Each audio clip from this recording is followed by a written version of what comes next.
এখন হচ্ছে ফিজিক্স 4 এর লেকচার। এর মধ্যে দুইটা টপিক আছে, একটা হচ্ছে সিম্পল হারমোনিক মোশন বা সরল ছন্দিত স্পন্দন, খুব ইম্পর্টেন্ট একটা টপিক হোল লাইফের জন্য। আর দ্বিতীয় আরেকটা টপিক হচ্ছে ওয়েভস বা তরঙ্গ, ওটাও খুব ইম্পর্টেন্ট। তো সরল ছন্দিত স্পন্দনটা খুব ভালো করে শিখলে, ভালো করে বুঝলে ওটাও খুবই সহজ হবে টপিক হিসেবে।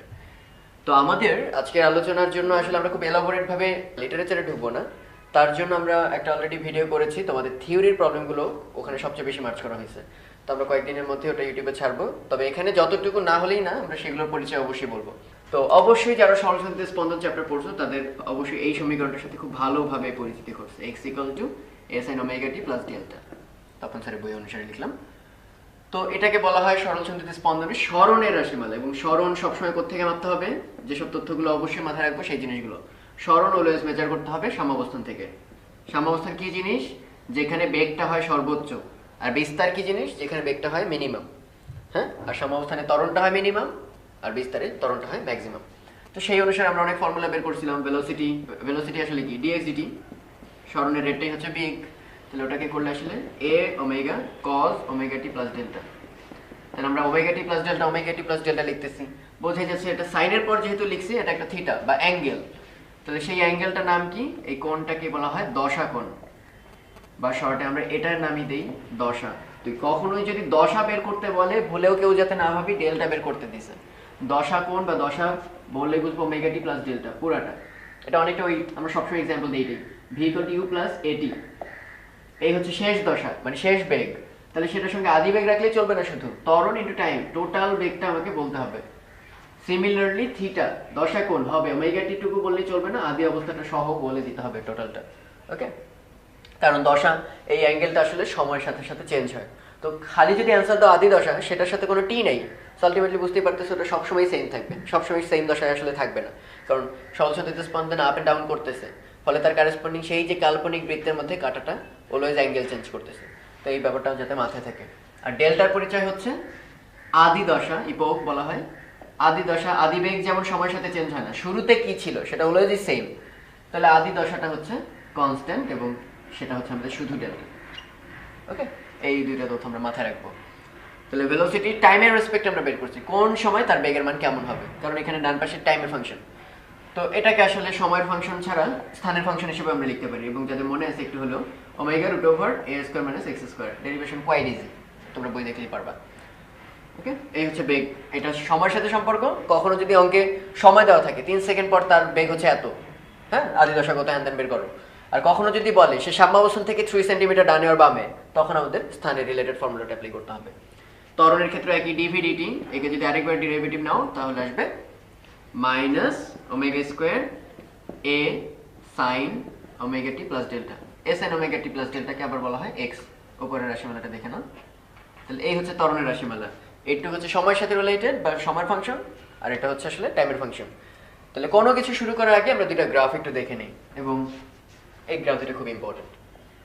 আমি যদি জানতে চাই উপরে ত্বরণ আর ডান পাশে হচ্ছে এক্স সরণ, আর এই মিড পয়েন্টটা তাহলে বুঝতে পারতেছি এটা হচ্ছে সাম্যাবস্থান। তাহলে গ্রাফটা কেমন হবে? ত্বরণ ভার্সেস এক্স বা সরণের গ্রাফটা। ডানে দেখতে পাচ্ছ ওমেগাটা অলওয়েজ কনস্ট্যান্ট, কারণ পুরো চ্যাপ্টারে আমরা সরল ছন্দিত বা সিম্পল হারমোনিক মোশন পড়বো। তাহলে অনেকেই কিন্তু আমরা জানি না এটার নাম কেন সরল, কারণ আমরা পুরো জায়গায় ফ্রিকোয়েন্সি ধরবো একটা, ফলে এটা কোনো কমপ্লেক্স মোশন কনসিডার করা হচ্ছে না। ফ্রিকোয়েন্সি সিঙ্গেল ফ্রিকোয়েন্সি, একটা ওমেগা হলে পুরো জায়গায় ওমেগা, ওটা কখনো চেঞ্জ করবে না। বা ফ্রিকোয়েন্সি এফ হলে সেটা সবসময় সেম, বা পর্যায়কাল টি হলে অলওয়েজ সেম। তাহলে এটা আমরা একটা কনস্ট্যান্ট ধরতে পারি, তার সামনে একটা মাইনাস আছে, আর ওয়াই অক্ষে বসিয়েছি আমরা এ, তাহলে ওয়াই = -mx। তাহলে কমন সেন্স, এটা মূলবিন্দুগামী সরলরেখা, কিন্তু ঢালতে হবে নেগেটিভ। তাহলে এই, কিন্তু এটা অসীম পর্যন্ত কিন্তু বিস্তৃত না, কারণ আমরা জানি বিস্তার হচ্ছে সর্বোচ্চ সরণ, এর বাইরে সে যেতে পারে না। তাহলে এই হচ্ছে প্লাস বিস্তার ক্যাপিটালে, এটা মাইনাস ক্যাপিটালে, এবং তখন তার ভ্যালু হয় যখন সে নেগেটিভ দিকে যায়, তখন তার ত্বরণ হয় পজিটিভ, সেটা ভ্যালু হচ্ছে +ওমেগা² a। আর যখন সে পজিটিভ দিকে যায় তখন তার ভ্যালু হয় -ওমেগা² a। তাহলে এই হচ্ছে ত্বরণ বনাম সরণের গ্রাফ। দেখো সাম্যাবস্থানে শূন্য, কোনো ত্বরণ থাকে না, কারণ আগেও যা বেগ পরেও তাই বেগ, সর্বোচ্চ বেগ, কিন্তু বেগের পরিবর্তন খুব সামান্য। যখন বিস্তারে যায় তখন ত্বরণ হয় সর্বোচ্চ, কিন্তু বিপরীত দিকে। যখন বাম বিস্তারে যায় মানে নেগেটিভ, তখন ত্বরণ হয় সর্বোচ্চ, বাট অপোজিট দিকে মানে পজিটিভ। এবার যদি বলতে পারি যে বেগ বনাম এক্স এর যে গ্রাফটা, সেটা গেস করি তো কেমন হবে। উপরে বেগ আর এখানে হচ্ছে সরণ। তাহলে এতটুকু আমরা শেয়ার যে সাম্যাবস্থানে বেগ হবে ম্যাক্সিমাম। আর এটাকে যদি বলি পজিটিভ বিস্তার প্লাসে, আর এটাকে যদি বলি মাইনাসে, তাহলে এইখানে বেগ হবে 0, এটা আমরা সবাই জানি। তাহলে গ্রাফের তো অনেকগুলো পসিবল কেস আছে, এরকম ট্রায়াঙ্গুলার হতে পারে, সেমিসার্কুলার হতে পারে, অর্ধবৃত্ত, তারপরে প্যারাবোলা হতে পারে, কিংবা ইলিপস হতে পারে। এদের মধ্যে কোনটা হবে আসলে? তো এই দারুণ ব্যাপারটা আমরা একটু দেখবো। আমরা এখন বেগ বনাম এক্স এর একটা গ্রাফ আঁকবো, তাই বেগ আর এক্স এর মধ্যে একটা রিলেশন এস্টাবলিশ করি, যেটা আসলে গ্রাফটা কার মতো সমীকরণ ফলো করে। তাহলে ভি সমান omega root over A square minus X square. আমরা এটাকে হোল স্কয়ার করি, তাহলে V square equal to omega square A square minus X square. Okay, তো তাহলে ভি স্কয়ার আমি বাম পাশ থেকে এক্স স্কয়ার ওয়ালাটা রাশিটাকে নিয়ে আসলাম, তাহলে ডান পাশে পুরো কনস্ট্যান্ট। তাহলে ডান পাশকে আমি 1 বানানোর চেষ্টা করি, তাহলে থাকবে কি V square by omega square A square, তারপর ওমেগা স্কয়ার কাটা X square by A square equal to 1। যেটা অনেকটাই কাছাকাছি চলে আসছে। X square by A square, এটা কাইন্ড অফ ওয়াই, কারণ ওয়াই ওকে আমরা ভি বসাবো, V square by some constant square that is omega whole square equal to 1। যেটা গ্রাফটা হুবহু দেখতে X square by A square Y square by B square equal to 1, যেটা আসলে একটা ইলিপস বা উপবৃত্তের ইকুয়েশন। সো আসলে বুঝে গেছো যে এটা আসলে দেখতে যেমনই হোক না কেন, এটা বাকি পার্ট আমরা আঁকি না, কারণ ওর কোনো মিনিং নেই, কিন্তু গ্রাফটা হবে এমন। বাকি সব কিছু কিন্তু ঠিকই আছে। যখনই বিস্তারে আসবে তখন বেগ থাকবে 0, যখন 0 পয়েন্টে দ্যাট ইজ সাম্যাবস্থায় তখন বেগ থাকবে ইউজ ওমেগা ইন্টু এ, আর যখন মাইনাস বিস্তারে তখন বেগ হবে আবারও 0। তাহলে সরলসন্ধিত স্পন্দনের যে বেসিক ইকুয়েশনগুলো তার উপর বেস করে একটা ম্যাথ, যে একটা পার্টিকেল সরলসন্ধিত স্পন্দনে দুলতেছে, সর্বোচ্চ বিস্তার হচ্ছে তার 0.15 মিটার, সে ফ্রিকোয়েন্সি হচ্ছে 4 হার্জ। তো কোয়েশ্চেন কি করছে, সর্বোচ্চ বেগ কত হবে মানে সাম্যাবস্থায়, তার ত্বরণ কত হবে যখন সে সাম্যাবস্থা থেকে 0.09 মিটার দূরে, আর কত সময় লাগবে সাম্যাবস্থা থেকে 0.12 মিটার দূরে যেতে। তো এরকম যত ফর্মুলাই থাকুক আমরা স্টার্ট করবো এখান থেকে। এক্স ইকুয়াল আমরা জানি এ sine omega t plus delta. তো যাই যা বের করতে যাই না কেন আমাদের ওমেগা টার্মটা কিন্তু সব ক্ষেত্রেই লাগবে। যেমন প্রথম অঙ্ক ভি ম্যাক্স, ম্যাক্সিমাম ভেলোসিটি বা যে কোনো ভেলোসিটি ফর্মুলা কি ছিল, ওমেগা এ স্কয়ার মাইনাস এক্স স্কয়ার। এবং আমরা জানি ম্যাক্সিমাম ভেলোসিটি কখন হয়, সাম্যাবস্থায়। আর যেহেতু সবকিছু সাম্যাবস্থা থেকেই মাপি, তাহলে সাম্যাবস্থা এক্স এর ভ্যালু হচ্ছে 0, তখন থাকবে ওমেগা ইন্টু এ। এটা হচ্ছে ম্যাক্সিমাম ভেলোসিটি টার্ম। তাহলে ওমেগা সমান আবার কি জানো আমরা, twice pi by T, 1 by T কে আবার আমরা লিখি এফ, তাহলে ওমেগা সমান 2 পাই এফ, এটা অলওয়েজ মনে রাখবা। তাহলে 2 পাই এফ ইন্টু বিস্তার। ওকে, তাহলে এটা হচ্ছে ম্যাক্সিমাম ভেলোসিটি, সব গিভেন। এ দেওয়া আছে তোমার, ফ্রিকোয়েন্সি দেওয়া আছে 4 হার্জ। এবার সেকেন্ড অঙ্ক দেখো, ত্বরণ কত। ত্বরণ আমরা জানি মাইনাস ওমেগা স্কয়ার ইন্টু দূরত্ব সাম্যাবস্থা থেকে, সেই দূরত্ব দেওয়া আছে 0.09, আর ওমেগা আমরা এখান থেকে বের করে ফেলতে পারবো। থার্ডটা দেখো কত টাইম লাগবে, তাহলে আমাদের এইসব ফর্মুলা আর খাটবে না, কারণ এগুলোর সাথে সব রিলেশন এক্স এর। তাহলে আমরা জানি যে কত দূরে এক্স ইকুয়াল টু এই যে সেই এ sine omega t plus delta. যেহেতু ডেল্টার ব্যাপারে কিছু বলে নাই, তাহলে আমরা ধরবো আদি দশা হচ্ছে 0। যেমন আদি বেগ না বলা থাকলে আমরা অনেক ক্ষেত্রে করি এই কাজটা। সরণ দেওয়া আছে সাম্য থেকে 0.12, আর বিস্তার দেওয়া আছে 0.15। এখান থেকে সাইন ওমেগা তো আমরা জানি 2 পাই এফ ইন্টু টাইম, এই টাইমটাই তোমাকে নির্ণয় করতে হবে। অবশ্যই যে ভুলটা করা যাবে না, এখানে সব কিছু কিন্তু রেডিয়ান এককে। ওকে, তাই ক্যালকুলেটরের মোড চেঞ্জ করে অবশ্যই রেডিয়ানে নিয়ে তারপর কাজ করবো। আর একটা খুব সিম্পল অঙ্ক, একটা কণা সরলসন্ধিতে স্পন্দন করতেছে, যার ইকুয়েশন হচ্ছে x = 7 sin ওমেগা টি। ওমেগার ভ্যালুটা সব গিভেন। তো এরকম অঙ্ক আসলে আমরা আমাদের বেসিক ইকুয়েশনটার সাথে কম্পেয়ার করব। আমরা জানি a sin omega T plus delta, তাহলে এখানে ডেল্টা যেহেতু এখানে প্লাস সামথিং নাই, তাহলে বোঝা যাচ্ছে এখানে ডেল্টা দেওয়া নেই, মানে 0। আর ওমেগা ইন্টু টি, তাহলে টি এর আগে কি আছে 0.5 পাই, তার মানে আমরা ওমেগার ভ্যালুটাও জেনে গেলাম। তাহলে এবার সুবিধা কি, কণাটি কতক্ষণ পরে মানে সময়ের সাথে সম্পর্ক, বিস্তারে যাবে মানে দূরত্বের সাথে সময়, তার মানে x = a sin omega T, delta নাই এখানে। তাহলে x যেহেতু বিস্তার, তাহলে x এর বদলে হবে a, এখানেও a sin omega T. Omega T এর ভ্যালু তো 0.5 পাই ইন্টু টি। তাহলে এখানে কাটবো আমরা, তাহলে 1 এখানে 90 ডিগ্রি লেখা যাবে না, একটু আগে আমরা বলছি এটা রেডিয়ান এককে হতে হবে। সো π/2। ওকে, sin এর কতর ভ্যালু হয় 1, π/2 এর ভ্যালু = 0.5 পাই টি। অতএব পাই কাটলে এটা দাঁড়াচ্ছে t = 1/4। তো এটা কিন্তু এমনিতেও বোঝা যেত, কারণ দেখো সাম্যাবস্থা থেকে বিস্তারে আমরা যদি সেই কাল্পনিক বৃত্ত কল্পনা করি, তাহলে ছিল সাম্যাবস্থায় মানে এক্স অ্যাক্সিসে, সেখান থেকে বিস্তারে যেতে কত টাইম লাগে, পুরা যেতে যে টাইম লাগে তাকে বলি আমরা ক্যাপিটাল টি। তার মানে 360 যেতে লাগে ক্যাপিটাল টি, অর্থাৎ 90 ডিগ্রির জন্য কি 4/1 সময় লাগবে। তাহলে এখান থেকে যেহেতু তুমি ওমেগাটা বের করতে পারছো, তাহলে ওমেগা সমান আবার কি twice pi by T equal to 0.5 pi. এখান থেকে টিটা বের করে ফেলতে পারবে, আর টি বাই 4ই আসলে সেই রিকোয়ার্ড টাইম যখন সে সাম্যাবস্থান থেকে বিস্তারে যাবে। তো একটা সরল দোল সম্পন্নকারী কণার ম্যাস দেওয়া আছে হচ্ছে 0.5 কিলোগ্রাম। তো কোনো একটা সার্টেন মোমেন্টে তার বেগ 0.3 মিটার পার সেকেন্ড। কোন মোমেন্টে? যখন সে সাম্যাবস্থান থেকে 1 সেকেন্ড যাত্রা শুরু করে ফেলছে, মানে যাত্রা শুরুর পর 1 সেকেন্ড অতিক্রম হয়ে গেছে। এর পর্যায়কাল দেওয়া আছে হচ্ছে 6 সেকেন্ড। কোয়েশ্চেন করছে তার গতিশক্তি কত, টোটাল এনার্জি কত, চাইতে পারে বিভব শক্তিও কত। বুঝলো? তাহলে আমরা এটা কিভাবে বের করি? সেই যে একটা বিখ্যাত formula T equal to 2 pi root over M by K. এটা মনে না থাকলে যাদের মনে আছে omega square equal to K by M, বা ওমেগা সমান root over K by M, ওটা খুব পপুলার। তাহলে এখানে এম এর ভ্যালু দেওয়া আছে, টি এর ভ্যালু দেওয়া আছে, এখান থেকে কি বের হয়ে যাবে? কে এর ভ্যালুটা, স্প্রিং ধ্রুবক কে। তো এখন খেয়াল করে দেখো, পোটেনশিয়াল এনার্জি রাশিমালা আমরা কি জানি? Half K X square. Kinetic energy কত? Half M V square. তাহলে এখানে ভেলোসিটি দেওয়া আছে 0.3 মিটার পার সেকেন্ড, ম্যাসের ভ্যালু দেওয়া আছে 0.5 কিলোগ্রাম। সো আমরা কাইনেটিক এনার্জিটা কিন্তু এখন অলরেডি জেনে গেছি। টোটাল এনার্জি সমান কি ছিল মনে আছে? টোটাল এনার্জি হচ্ছে হাফ কে এ স্কোয়ার, যেখানে অ্যামপ্লিটিউডটা আবার বের করে নেওয়া যাবে কিভাবে? ভেলোসিটি দেওয়া আছে আর একটা সার্টেন টাইম দেওয়া আছে। তাহলে ভি এর সাথে টি এর আমরা একটা সম্পর্ক কিন্তু জানি টাইমের সাথে, এ omega cause omega t plus delta. যেহেতু এখানে কিছু মেনশন করেনি, আমরা ধরবো ডেল্টা 0। তাহলে ভেলোসিটি দেওয়া আছে 0.3, অ্যামপ্লিটিউড জানি না, বের করবো। ওমেগা আমরা অলরেডি জানি, কারণ কি টি দেওয়া আছে 6 সেকেন্ড। তাহলে 2 পাই বাই টি, ওখান থেকে টি বের করে ফেলবো। এই ওমেগা আমরা জানি, আর এই এর টাইমটার ভ্যালু দেওয়া আছে 1 সেকেন্ড পর। তাহলে সব যদি আমরা এখানে বসাই এবং রেডিয়ান এককে অবভিয়াসলি, তাহলে আমরা এখান থেকে অ্যামপ্লিটিউডের মানটা জেনে গেছি। তাহলে বিস্তার বা অ্যামপ্লিটিউড যদি এখানে বসাও, টোটাল এনার্জি পেয়ে গেছি। আর টোটাল এনার্জি থেকে যদি কাইনেটিক এনার্জিটা বিয়োগ করে দাও, তাহলে আসলে কি পোটেনশিয়াল এনার্জি চলে আসবে। এটা একটা সুন্দর প্রবলেম যে এটা একটা লিফটের মেঝে আমরা রাখছি, তার উপর একটা বস্তু দাঁড়ানো আছে। তো লিফটটা করতেছে কি, এরকম অনেকেই এক্সপিরিয়েন্স করছে বোধহয়, অনেক সময় দেখা যায় যে এত ওভারলোড হয়ে যায় লিফট উপরে উঠতে পারে না, নিচে নামতে পারে না, বাম্প করে। তাহলে এটাই তো আসলে আমাদের চ্যাপ্টারের সিম্পল হারমোনিক অসিলেশন বা সরল ছন্দিত স্পন্দন।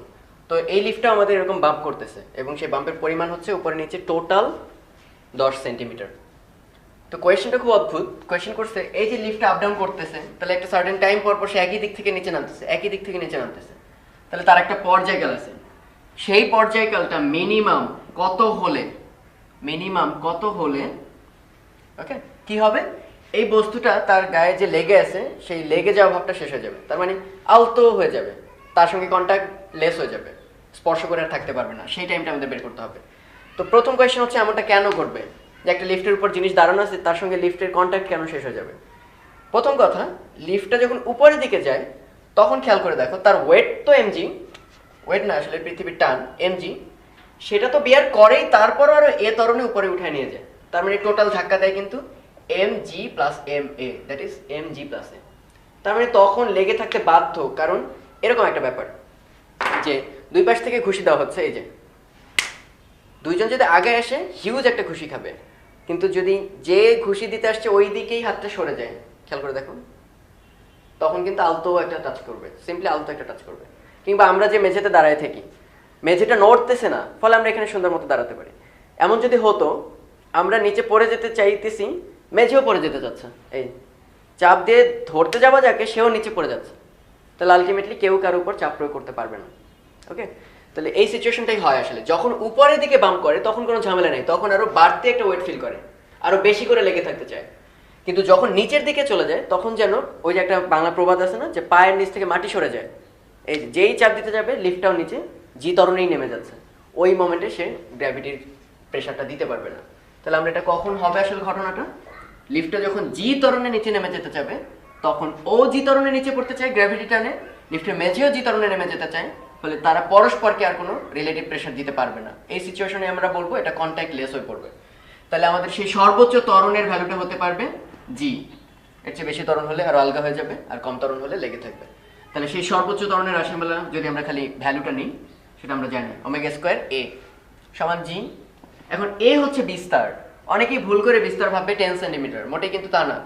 বিস্তারের ডেফিনিশন দেওয়া হয়েছে কোনো একটা সার্টেন রেফারেন্স ফ্রেম থেকে, রেফারেন্সটা হচ্ছে আমাদের এখানে সাম্যাবস্থা, সেই সাম্যাবস্থা থেকে যে কোনো একদিকে কতটুকু যায় সর্বোচ্চ। তা আমরা বলছি টোটাল আপ অ্যান্ড ডাউন মিলে হচ্ছে 10 সেন্টিমিটার বাম্প করে, তাহলে আসলে সাম্যাবস্থা থেকে করে আসলে 5 সেন্টিমিটার। তাহলে omega square into 5 centimetre convert করে নেবে এসআই ইউনিটে ইকুয়াল টু 9.8। সলভ করে এখান থেকে ওমেগা বের হবে, আর আমরা টি এর সাথে রিলেশন জানি 2 পাই বাই ওমেগা। তাহলে ম্যাক্সিমাম এই ফ্রিকোয়েন্সি দিতে পারবে, তার চেয়ে বেশি দিলে কন্ট্যাক্টলেস। আর ওমেগা যেহেতু ম্যাক্সিমাম তাহলে টাইম হবে মিনিমাম, যেহেতু রিলেশনটা উল্টা। এখন বোর্ডে যেগুলো দেখতে পাচ্ছ এগুলো আসলে আমরা ডিরাইভ করবো না, মোটামুটি মনে রাখলে অঙ্ক যে টাইপেরই আসুক না কেন আমরা সলভ করতে পারবো। মজার ব্যাপার খেয়াল করছো যে প্রত্যেকটা ক্ষেত্রে সরল ছন্দিত স্পন্দনে টি এর রাশিমালার স্টাইলটা same, 2 pi root over something by something. তো সেইগুলো কোন ক্ষেত্রে কি, যদি একটা স্প্রিং হয় হরাইজন্টাল স্প্রিং, এখানে একটা এম ম্যাস আছে, এটাকে টেনে ছেড়ে দেবো, ফলে হরাইজন্টাল সরল ছন্দিত স্পন্দন দেখাবে, তখন পিরিয়ড হবে 2 pi root over M by K. Similar case ঘটবে যদি এরকম ভার্টিক্যাল মোশন হয়। কে এর পরিচয় হচ্ছে স্প্রিং ধ্রুবক, এম হচ্ছে ম্যাস ওই লোডটার। স্প্রিং কিন্তু এখানে আমরা ভরবিহীন ধরে নিচ্ছি, এই এমটা কিন্তু এই লোডটার। ওকে, তাহলে যদি এরকম সরল ছন্দিত স্পন্দন হয় সরল দোলকের খুব অল্প বিস্তারে, আমরা অলরেডি এটা জানি 4 ডিগ্রি চেয়ে কম হলে 2 pi root over L by জি। এল এর পরিচয় কার্যকরী দৈর্ঘ্য। কার্যকরী দৈর্ঘ্য কি ছিল যাতে মনে নেই, এল হচ্ছে স্মল এল প্লাস আর। স্মল এল হচ্ছে সুতার দৈর্ঘ্য আর আর হচ্ছে ববের ব্যাসার্ধ। এবার এটা একটু নতুন, এটা একটা নিচের অংশ হচ্ছে পানি বা লিকুইড, আর এর মধ্যে একটা এরকম টিউব আস্তে করে চাপ দিয়ে ছেড়ে দেবো, তাহলে কি হবে, আলতোভাবে আপ ডাউন করতে থাকবে। তাহলে সেটা হচ্ছে সরল ছন্দিত স্পন্দন। ডিরাইভ করে দেখা যাবে, এটা ওই প্লবতা হ্যানতেনের হিসাব করে আমরা দেখতে পাবো 2 pi root over H rho divided by rho L G. এই রো এর পরিচয় হচ্ছে বস্তুটার ঘনত্ব, আর rho L, L for liquid, লিকুইডের ঘনত্ব। ওকে, এবার যদি এরকম একটা ইউটিউব থাকে, তাহলে দুইটা যদি পানির হাইট সমান না থাকে তাহলে কি হবে, এটা নিচে নামবে এটা উঠবে, আবার এটা নামবে ওইটা উঠবে। সো আসলে ওদের মধ্যে আবার কি সরল ছন্দিত স্পন্দন, সেই সরল ছন্দিত স্পন্দনের পিরিয়ডটা হবে 2 pi root over H by G. H এর পরিচয় কি, যদি তারা সাম্যাবস্থায় থাকতো তাহলে এই নিচের তলা থেকে সাম্যাবস্থার হাইটটা কত, মানে দুই বাহুতে যখন পানির লেভেলটা সমান থাকতো। এবার দেখো এটা আরো মজার, যে নিচে একটা গ্যাস পাত্র আছে, সেই পাত্রের ভলিউম হচ্ছে ভি। সমষ্ণ প্রক্রিয়া কি করলাম, এখানে গ্যাসের মধ্যে ওই দুই পাশে ঘর্ষণ নেই কোনো, মানে একটা পিং পং বলের মতো আস্তে করে ট্যাপ খায় ছেড়ে দেবো, তাহলে এটা গ্যাসের মধ্যে কি হবে, আস্তে আস্তে সরল ছন্দিত স্পন্দন ঘটাবে। তাহলে এখানে পরিচয় হচ্ছে সমষ্ণ প্রক্রিয়া হলে T equal to 2 pi root over M V divided by P A square. M এর পরিচয় হচ্ছে এই বলটার ভর, ভি হচ্ছে এই ভলিউম, এরিয়ার এই যে মাঝখানে এরিয়াটা দেখতে পাচ্ছ না, ওই হচ্ছে এ স্কোয়ার। ওকে, আর পি হচ্ছে তোমার প্রেসার, বর্তমান প্রেসার, চাপ দেওয়ার পরেরটা না, ওখানে তো চাপ দিলে একটু প্রেসার বেড়ে যায়। আর রুদ্ধতাপের ক্ষেত্রে আমরা সবাই জানি যে আইসোথার্মালের ক্ষেত্রে সাথে রুদ্ধতাপের একটাই পার্থক্য, গামা। ওকে, আর এটা হচ্ছে তোমরা সেকেন্ড ইয়ারে পড়ছো যে একটা দণ্ডচুম্বক আছে, একটা ম্যাগনেটিক ফিল্ডের মধ্যে একটু রোটেট করে দিলে সে এরকম অসিলেট করতে থাকবে, যেটাকে আমরা কৌণিক সরল ছন্দিত স্পন্দন বলতে পারি। ফর্মুলাটা কি, 2 pi root over I by M B H. I হচ্ছে এইটার জড়তার ভ্রামক, আর ক্যাপিটাল এম এর পরিচয় হচ্ছে তোমরা ওখানে পড়বা ডাইপোল ভ্রামক, এম ইন্টু 2l, সেকেন্ড ইয়ারে আছে এটা। বি এইচ, এইচ ফর অনুভূমিক বা হরাইজন্টাল, বি হচ্ছে ম্যাগনেটিক ফিল্ড। তার মানে এটা হচ্ছে পৃথিবীর ভূগোলীয় যে চুম্বকটা, ভূচুম্বকের অনুভূমিক উপাংশ, যার একক হচ্ছে টেসলা। আর এটা হচ্ছে টর্শনাল পেন্ডুলাম বলা হয়, যে নর্মাল পেন্ডুলাম তো এমনি তোলে, আর টর্শনাল হচ্ছে ঘুরাই দিতে হয় ডিস্কের মতো, তাহলে সে এরকম রোটেট করতে থাকে। ওকে, তার মানে এটা একটা ঘূর্ণায়মান সরল ছন্দিত স্পন্দন, angular. 2 pi root over I by gamma. যারা আগের ফিজিক্স বইটা পড়ছো তারা ক্যাভেন্ডিসের পদ্ধতিতে জি এর মান নির্ণয় নামের একটা জিনিস ছিল, ওখানে এরকম একটা টর্শনাল পেন্ডুলাম ইউজ করছিল, এবং সেক্ষেত্রে এই ফর্মুলাটা হঠাৎ করে আউট অফ নোহোয়্যার দিয়ে দিয়েছিল। আই এর পরিচয় ছিল যে জিনিসটা ঘুরবে সেই জিনিসটা জড়তার ভ্রামক, যেমন ডিস্ক ঘুরলে M R square by 2, ring ঘুরলে এম আর স্কোয়ার, কাঠি ঘুরলে M L square by 3 or M L square by 12 whatever. আর গামা হচ্ছে একক ঘূর্ণনের জন্য সৃষ্ট কাউন্টার টর্ক বা প্রত্যয়নী টর্ক, একক ঘূর্ণনের জন্য, মানে এক রেডিয়ান ঘুরাইতে পারলে যে টর্কটা তৈরি হয় উল্টা দিকে আসার জন্য, সেটা নাম হচ্ছে গামা। ওকে, তো এখানে তিনটা বস্তু দেখতে পাচ্ছ, তিনটা একই বস্তু, আসলে তিন ভাবে দেখাইছি। প্রথম বস্তুটাকে, মানে প্রথম বস্তু না বলি, বস্তুটাকে প্রথমে F1 বলে টান দিলাম। ওকে, F1 একটা সার্টেন ভ্যালু, তার ফলে সে অসিলেট করতে শুরু করলো। সেই অসিলেশনের টাইম পিরিয়ডটা হচ্ছে 1 সেকেন্ড, বেশ দ্রুত অসিলেট করতেছে। এবার ওইটা শেষ, আমি বস্তুটাকে এবার অন্য একটা ফোর্সে টান দিছি F2 আলাদাভাবে, তখন ফ্রিকোয়েন্সি মানে পিরিয়ডটা হবে 3 সেকেন্ড, মানে আর কি স্লো চলবে। তো বোঝাই যাচ্ছে আমি টানটা আগের চেয়ে একটু কম দিছি। এবার যদি মিলিতভাবে ফোর্স দিতাম, that is F1 plus F2 at the same time দিতাম, তখন পিরিয়ডটা কত হবে। তো একটু তো আমরা শেয়ার যে লাস্টবার আমরা ফোর্সটা কত দিছি, F1 প্লাস F2। তো প্রত্যেকবারই তো আমি আসলে একটা সার্টেন অ্যামাউন্ট পরিমাণ সরাবো, তাহলে আমি ধরলাম F ফোর্স দেই, যে ফোর্সই দেই সরাবো আসলে এক্স পরিমাণ, প্রত্যেক ক্ষেত্রে এক্স পরিমাণ সরাবো, স্প্রিংটাকে প্রসারিত করবো। তাহলে এটা হবে k1x, এটা হবে k2x। তো k এর সাথে আমাদের একটা রিলেশন আছে, মনে পড়ে যে ওমেগা সমান √k/m। তাহলে k সমান আমরা লিখতে পারি ওমেগা স্কয়ার m। তাহলে আমরা এখানে লিখতে পারবো omega square m into x, এখানে আসবে omega 1 square m into x, omega 2 square m into x। কারণ একটাই বস্তু, একই পরিমাণ সরণ ঘটাইছো, ফলে m আর x সব ক্ষেত্রে সমান। তাহলে ওমেগা সমান আবার যদি 2π/t, তাহলে এটা হচ্ছে সেই মিলিত ইম্প্যাক্টের ফলে পিরিয়ডটা কত হবে। এটা হচ্ছে প্রথম যখন ফোর্স দিলে F1 তখন পিরিয়ড কত ছিল, আর ওটা হচ্ছে দ্বিতীয় ফোর্স যখন দিয়েছিলাম তখন পিরিয়ড কত ছিল, 2π/t2 হোল স্কয়ার। তাহলে আলটিমেটলি আমরা পাচ্ছি 1/t স্কয়ার, কাটাকাটি গিয়ে 1/t1 square plus 1/t2 square. Solve করলে t1 এর ভ্যালু দেওয়া আছে 1 সেকেন্ড, t2 দেওয়া আছে 3 সেকেন্ড। তাহলে এখান থেকে টিটা বের হয়ে আসে। বোর্ডে কিছু ছবি দেখতে পাচ্ছ স্প্রিং এর, এই যে এ ছবি বি ছবি, একটা হরাইজন্টাল আর একটা ভার্টিক্যাল একই রকম। একইভাবে সি আর ডি একটা হরাইজন্টাল ভার্টিক্যাল একই রকম। তো রকমটা কি, প্রথম যেটা হচ্ছে প্যারালাল স্প্রিং কানেকশন, আর দ্বিতীয় যেটা হচ্ছে সিরিজ স্প্রিং কানেকশন। তো প্যারালাল বা সিরিজের ক্ষেত্রে তোমাদের যদি স্প্রিং ধ্রুবক দুটো থাকে k1 আর k2, সেক্ষেত্রে তুল্য রোধ যেমন বের করতে ওরকম তুল্য স্প্রিং ধ্রুবক একটা বের করা সম্ভব। তো তুল্য স্প্রিং ধ্রুবক সিরিজের ক্ষেত্রে কেমন, প্যারালালের ক্ষেত্রে কেমন, ওটা আমরা এখন নির্ণয় করব। তাহলে প্রথমে আমরা শুরু করতেছি প্যারালালের ক্ষেত্রে। তো এরকম একটা সাপোর্ট থেকে দুটি স্প্রিং ঝুলানো, যার স্প্রিং ধ্রুবক হচ্ছে k1 এবং k2, নিচে একটা ম্যাচ ঝুলানো m সাপোজ, এবং তাকে তুমি f বলে নিচে টানলা। তাহলে এই ম্যাচটা যখন x পরিমাণ নিচে নেমে যাবে তখন ওরা দুজন বাধ্য x পরিমাণ নামতে। তার মানে দুইজনেরই সরণ হবে আসলে কতটুকু, x। কিন্তু যেহেতু দুইজনের সরণ সেম আর k1 দুটো যেহেতু আলাদা, তাহলে আমরা একটা ফর্মুলা জানি না, f = kx, স্প্রিং ধ্রুবক আর সরণের গুণফলটা হচ্ছে তোমার রিস্টোরিং ফোর্স। তাহলে দেখো x টা যদি কনস্ট্যান্ট হয় তাহলে অবশ্যই f আর k দুটো কি আলাদা। এই যেমন এখানে দেখো k1 k2 যেহেতু আলাদা, f1 f2 হতে হবে আলাদা। তাহলে আমরা এইভাবে ভাবতে পারি, f ফোর্সটার একটা পার্ট যাবে এখানে আর একটা পার্ট যাবে এখানে, f1 তাকে x পরিমাণ সরাবে, f2 তাকে এই পাশ থেকে x পরিমাণ সরাবে। তাহলে এক কথা লিখতে পারি f1 = k1x, f2 = k2x। এই দুটো ফোর্স টোটাল মিলে হবে f। তাহলে f = f1 + f2 = x common নিলে k1 + k2। কিন্তু আমরা কি চাই, আমরা চাই এই দুইটা স্প্রিং এর বদলে একটা মাত্র স্প্রিং রাখবো, ফোর্স একই পরিমাণ দেব f, এই যে f, এবং সরণ কতটুকু ঘটাইছে আগে x, এখন আমরা তাই ঘটাবো। ধরি সেই অবস্থায় তুল্য স্প্রিং ধ্রুবকটা হচ্ছে k। দেখো ফোর্সটা আমি আগের মতো f রাখছি, সরণ আগের মতো x, কিন্তু তুল্য স্প্রিং ধ্রুবকটা নাম দিলাম k। তাহলে কোয়াইট সিম্পল, এটা আমরা কম্পেয়ার করে দেখতে পারতেছি, x x বাদ, অর্থাৎ তুল্য স্প্রিং ধ্রুবকটা হবে k1 + k2। তাহলে খুবই কমন সেন্স, যখন দুটি স্প্রিং প্যারালালে থাকে তখন তাদের শক্তি বা দৃঢ়তা আসলে অনেক বেড়ে যায়। তার প্রমাণ দেখো, দুইটা ইন্ডিভিজুয়ালি যোগ হয়ে যাচ্ছে, নতুনটার দৃঢ়তা হবে আগে ডাবল, মানে ডাবল বলতে হবে দুইটা যোগ। তো এবার আমরা দেখবো দুইটা স্প্রিং সিরিজে কানেক্টেড থাকলে তাদের তুল্য স্প্রিং গুণাঙ্কটা কত হবে। তো আমি যদি এরকম সিরিজে আছে k1 k2 স্প্রিং ধ্রুবক বিশিষ্ট দুইটা স্প্রিং, তাদের f বলে টানি, তাহলে দুইটাই কিন্তু একই ফোর্স পাবে f। কিন্তু ফোর্স একই পেলেও তাদের স্প্রিং ধ্রুবক যেহেতু আলাদা, তাহলে তাদের সরণ হবে আলাদা আলাদা, x1 আর x2। তাহলে আমি কি লিখতে পারি, f প্রথমটার ক্ষেত্রে হবে k1 x1, ওই f দ্বিতীয়টার ক্ষেত্রে হবে k2 x2। তাহলে আমরা প্রথম ক্ষেত্রে x1 সমান লিখতে পারি f/k1, আর দ্বিতীয় ক্ষেত্রে x2 সমান লিখতে পারি f/k2। ওকে, তাহলে টোটাল সরণ কত হচ্ছে, টোটাল সরণ হচ্ছে x1 + x2 = f যদি কমন নেই 1/k1 + 1/k2। তো আমরা যখন তুল্য স্প্রিং গুণাঙ্কের কথা বলবো তখন আমরা অবশ্যই কত ফোর্স দিতে বাধ্য, ফোর্স দেব f।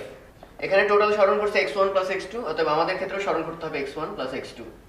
সেই ক্ষেত্রে আমরা যদি একটা স্প্রিং গুণাঙ্ক k ইউজ করতাম তাহলে কত হতো, f = k × x1 + x2। তাহলে এখানে আমরা দেখতে পাচ্ছি k = বা 1/k যদি লিখি তাহলে আসবে হচ্ছে, বা f/k এই পাশে নিয়ে আসলে x1 + x2। তাহলে এটারও ডান পক্ষে আছে x1 + x2, এখানে বামে আছে x1 + x2।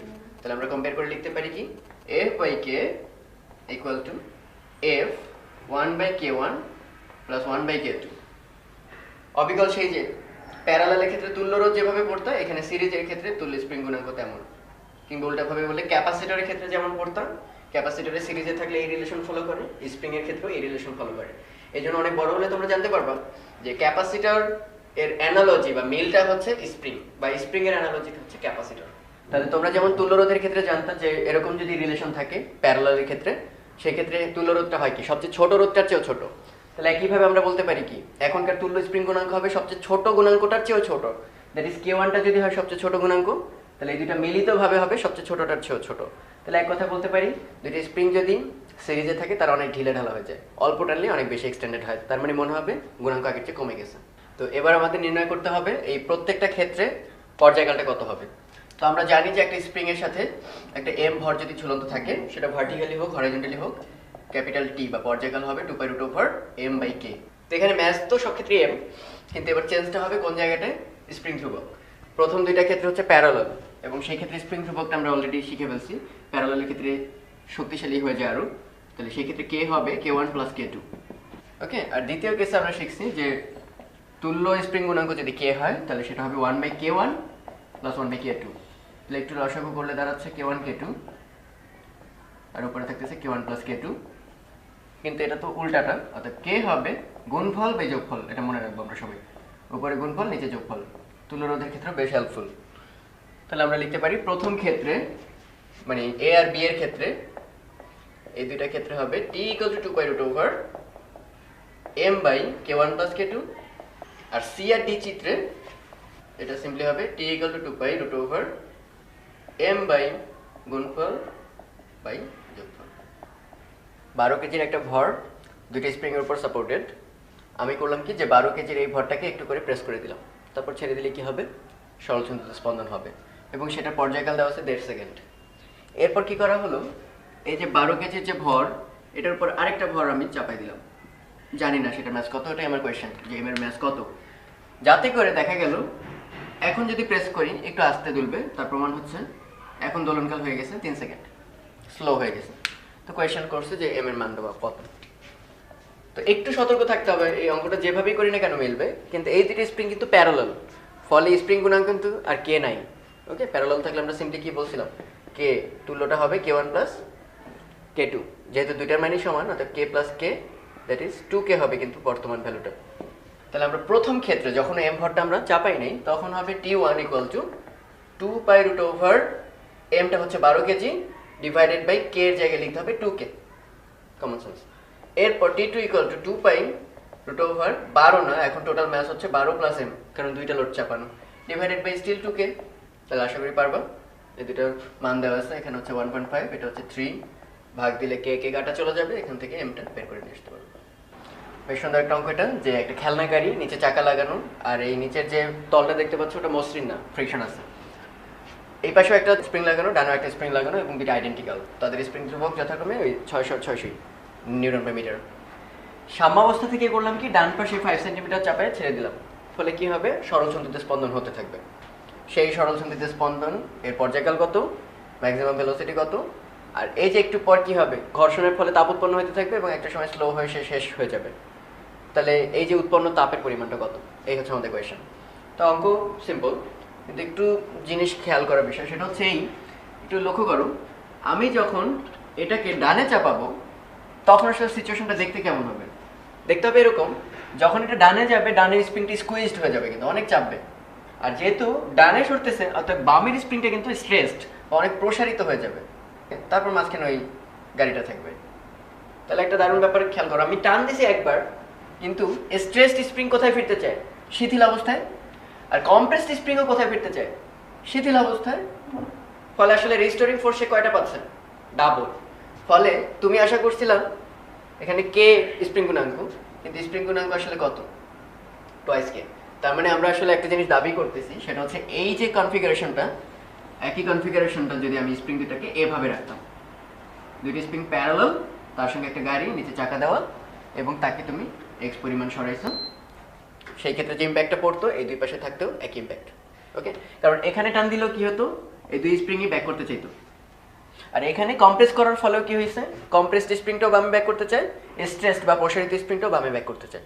সো আলটিমেটলি আমাদের প্রথম কোয়েশ্চেনের অ্যান্সার আমরা পেয়ে গেছি, t = 2π√m/k লিখতাম, সেই জায়গায় লিখতে হবে 2k, m এর ভ্যালুটা দেওয়া থাকবে কোয়েশ্চেনে, মানে ওই গাড়ির ভর কত, এখান থেকে তাহলে t পাচ্ছ, আর t পাওয়ার মানে এখান থেকে ওমেগা = 2π/t, তাহলে ওমেগার ভ্যালুটা আমরা পেয়ে গেছি, মানে ফ্রিকোয়েন্সিটা আমরা বের করতে পারবো।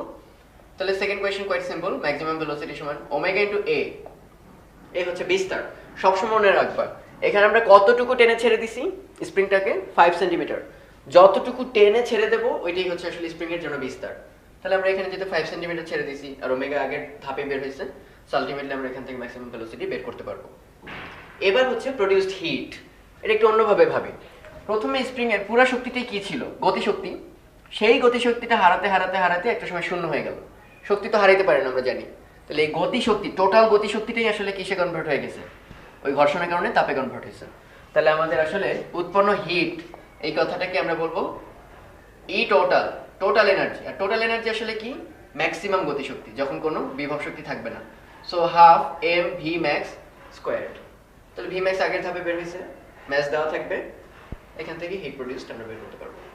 এখানে দেখতে পাচ্ছ যে একটা দেয়ালে পাশ থেকে একটা স্প্রিং দিয়ে আমি একটা ম্যাচকে টেনে ছেড়ে দেবো। আর ওই একই ছবিটা একটু ডিফারেন্ট ভাবে আঁকছি। কিরকম? এখানে যেমন দেয়াল থেকে স্প্রিং, তারপর হচ্ছে একটা ম্যাচ, তারপরে আমরা ফোর্স দিচ্ছি। এবার তা না, কোনো দেয়াল নেই, দুই পাশেই হচ্ছে এম ভরের দুইটা বস্তু, মাঝে হচ্ছে স্প্রিং দ্বারা তাদের মধ্যে আটকানো। দুই পাশে আমি এফ ফোর্সে টান দেবো। তো টান দিলে কি হবে? প্রসারণ হবে। ফার্স্ট কোয়েশ্চেন করছে সর্বোচ্চ প্রসারণটা কত। তো প্রথম ক্ষেত্রে কত, দ্বিতীয় ক্ষেত্রে কত। মজার ব্যাপার হচ্ছে এই দুইটার মধ্যে আসলে কোনো পার্থক্য নাই। পার্থক্য নাই কেন? যদিও মনে হচ্ছে এখানে স্প্রিং প্রসারিত করতে আমি শুধু একটা ফোর্স দিচ্ছি, কিন্তু তোমাদের নিশ্চয়ই মনে আছে টান বলের ক্ষেত্রে কখনো একটা হয় না। যেহেতু আমি দেয়ালের মধ্যে টান দিচ্ছি, অর্থাৎ দেয়ালও টান দেবে, দ্যাট ইজ এখানে থার্ড ল অনুসারে আরেকটা ফোর্স আছে এবং সেটা অবভিয়াসলি এফ এর সমান। ওকে, তাহলে এবার যদি দেয়ালটাকে অমিট করে দিই, আসলে এই স্প্রিং এর দুই পাশে কয়টা ফোর্স? দুইটা ফোর্স, যার মান হচ্ছে এফ।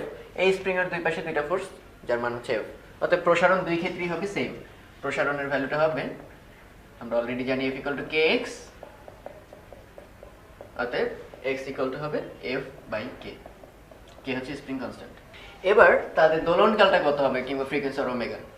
এবার কিন্তু আমাদের একটু ঝামেলা। সেটা হচ্ছে এই পয়েন্টটা হচ্ছে প্রথম স্প্রিং এর জন্য সাম্যাবস্থা, দ্যাট ইজ এই পয়েন্টে সে স্থির থাকে আর বাকি জায়গাগুলো অসিলেট করে। আর আমাদের এই ক্ষেত্রে হচ্ছে এইটা হচ্ছে সাম্যাবস্থা, এইটার দুই পাশ থেকে অসিলেট করা শুরু করে।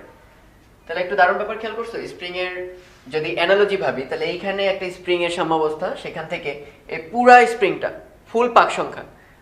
সেই জায়গায় যদি এবার ভাবে এইটা দেয়াল, ডান পাশ ভুলে যাও, তাহলে স্প্রিং এর সাইজটা কি অর্ধেক হয়ে গেছে না? আমরা একটু পরে আরেকটা অঙ্কে শেখাবো, একটা স্প্রিং তার কে হচ্ছে স্প্রিং ধ্রুবক, তাকে যদি কেটে সমান দুইটা টুকরা করো আর কি, তাহলে এক একটার সাইজ কিন্তু ছোট হয়ে গেল, তখন তাকে ওই সমপরিমাণ টানতে আরো বেশি কষ্ট লাগবে। তার অর্থ হচ্ছে স্প্রিং ধ্রুবকটা আসলে ডাবল হয়ে যায় সেক্ষেত্রে।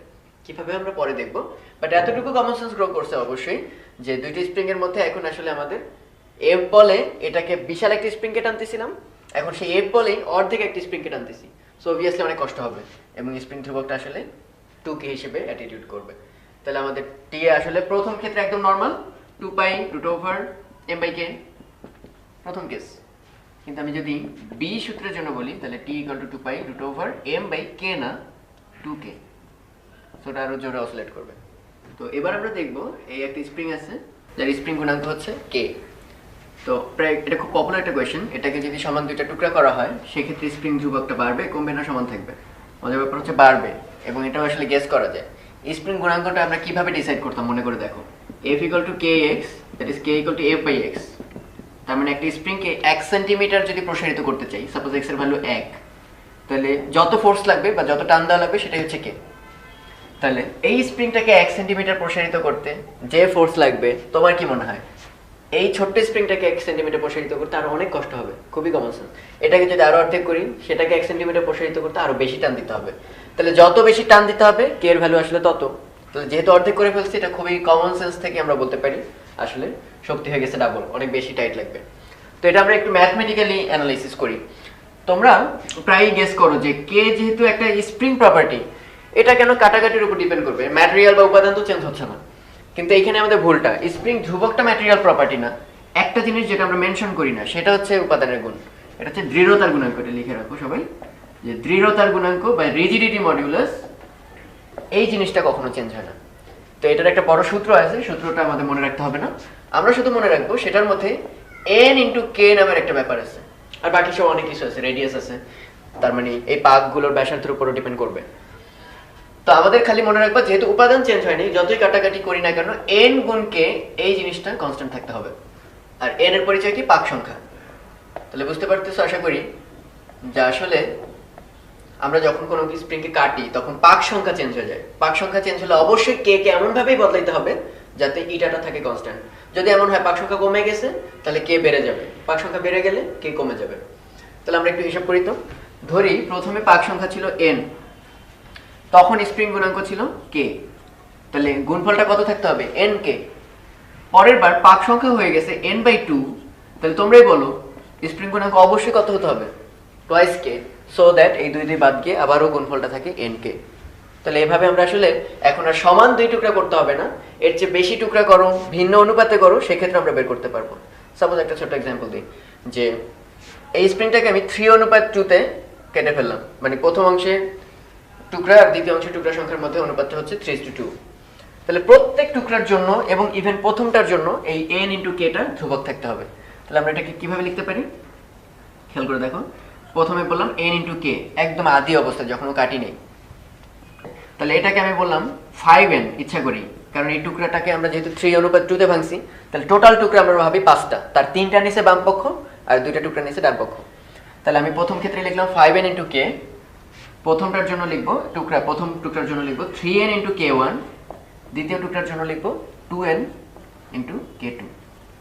তাহলে আমরা পেয়ে যাচ্ছি এখান থেকে। তোমাদের এমনি ইনটুইটিভ গেস কি বলে, এই ছোট্ট টুকরাটার শক্তি হবে সবচেয়ে বেশি, তার তুলনায় এটা হবে আর একটু কম, কিন্তু দুইটারই শক্তি হবে প্রথমটার চেয়ে অনেক বেশি।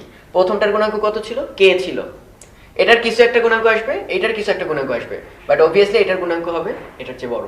তো আমরা দেখে আসি কিনা।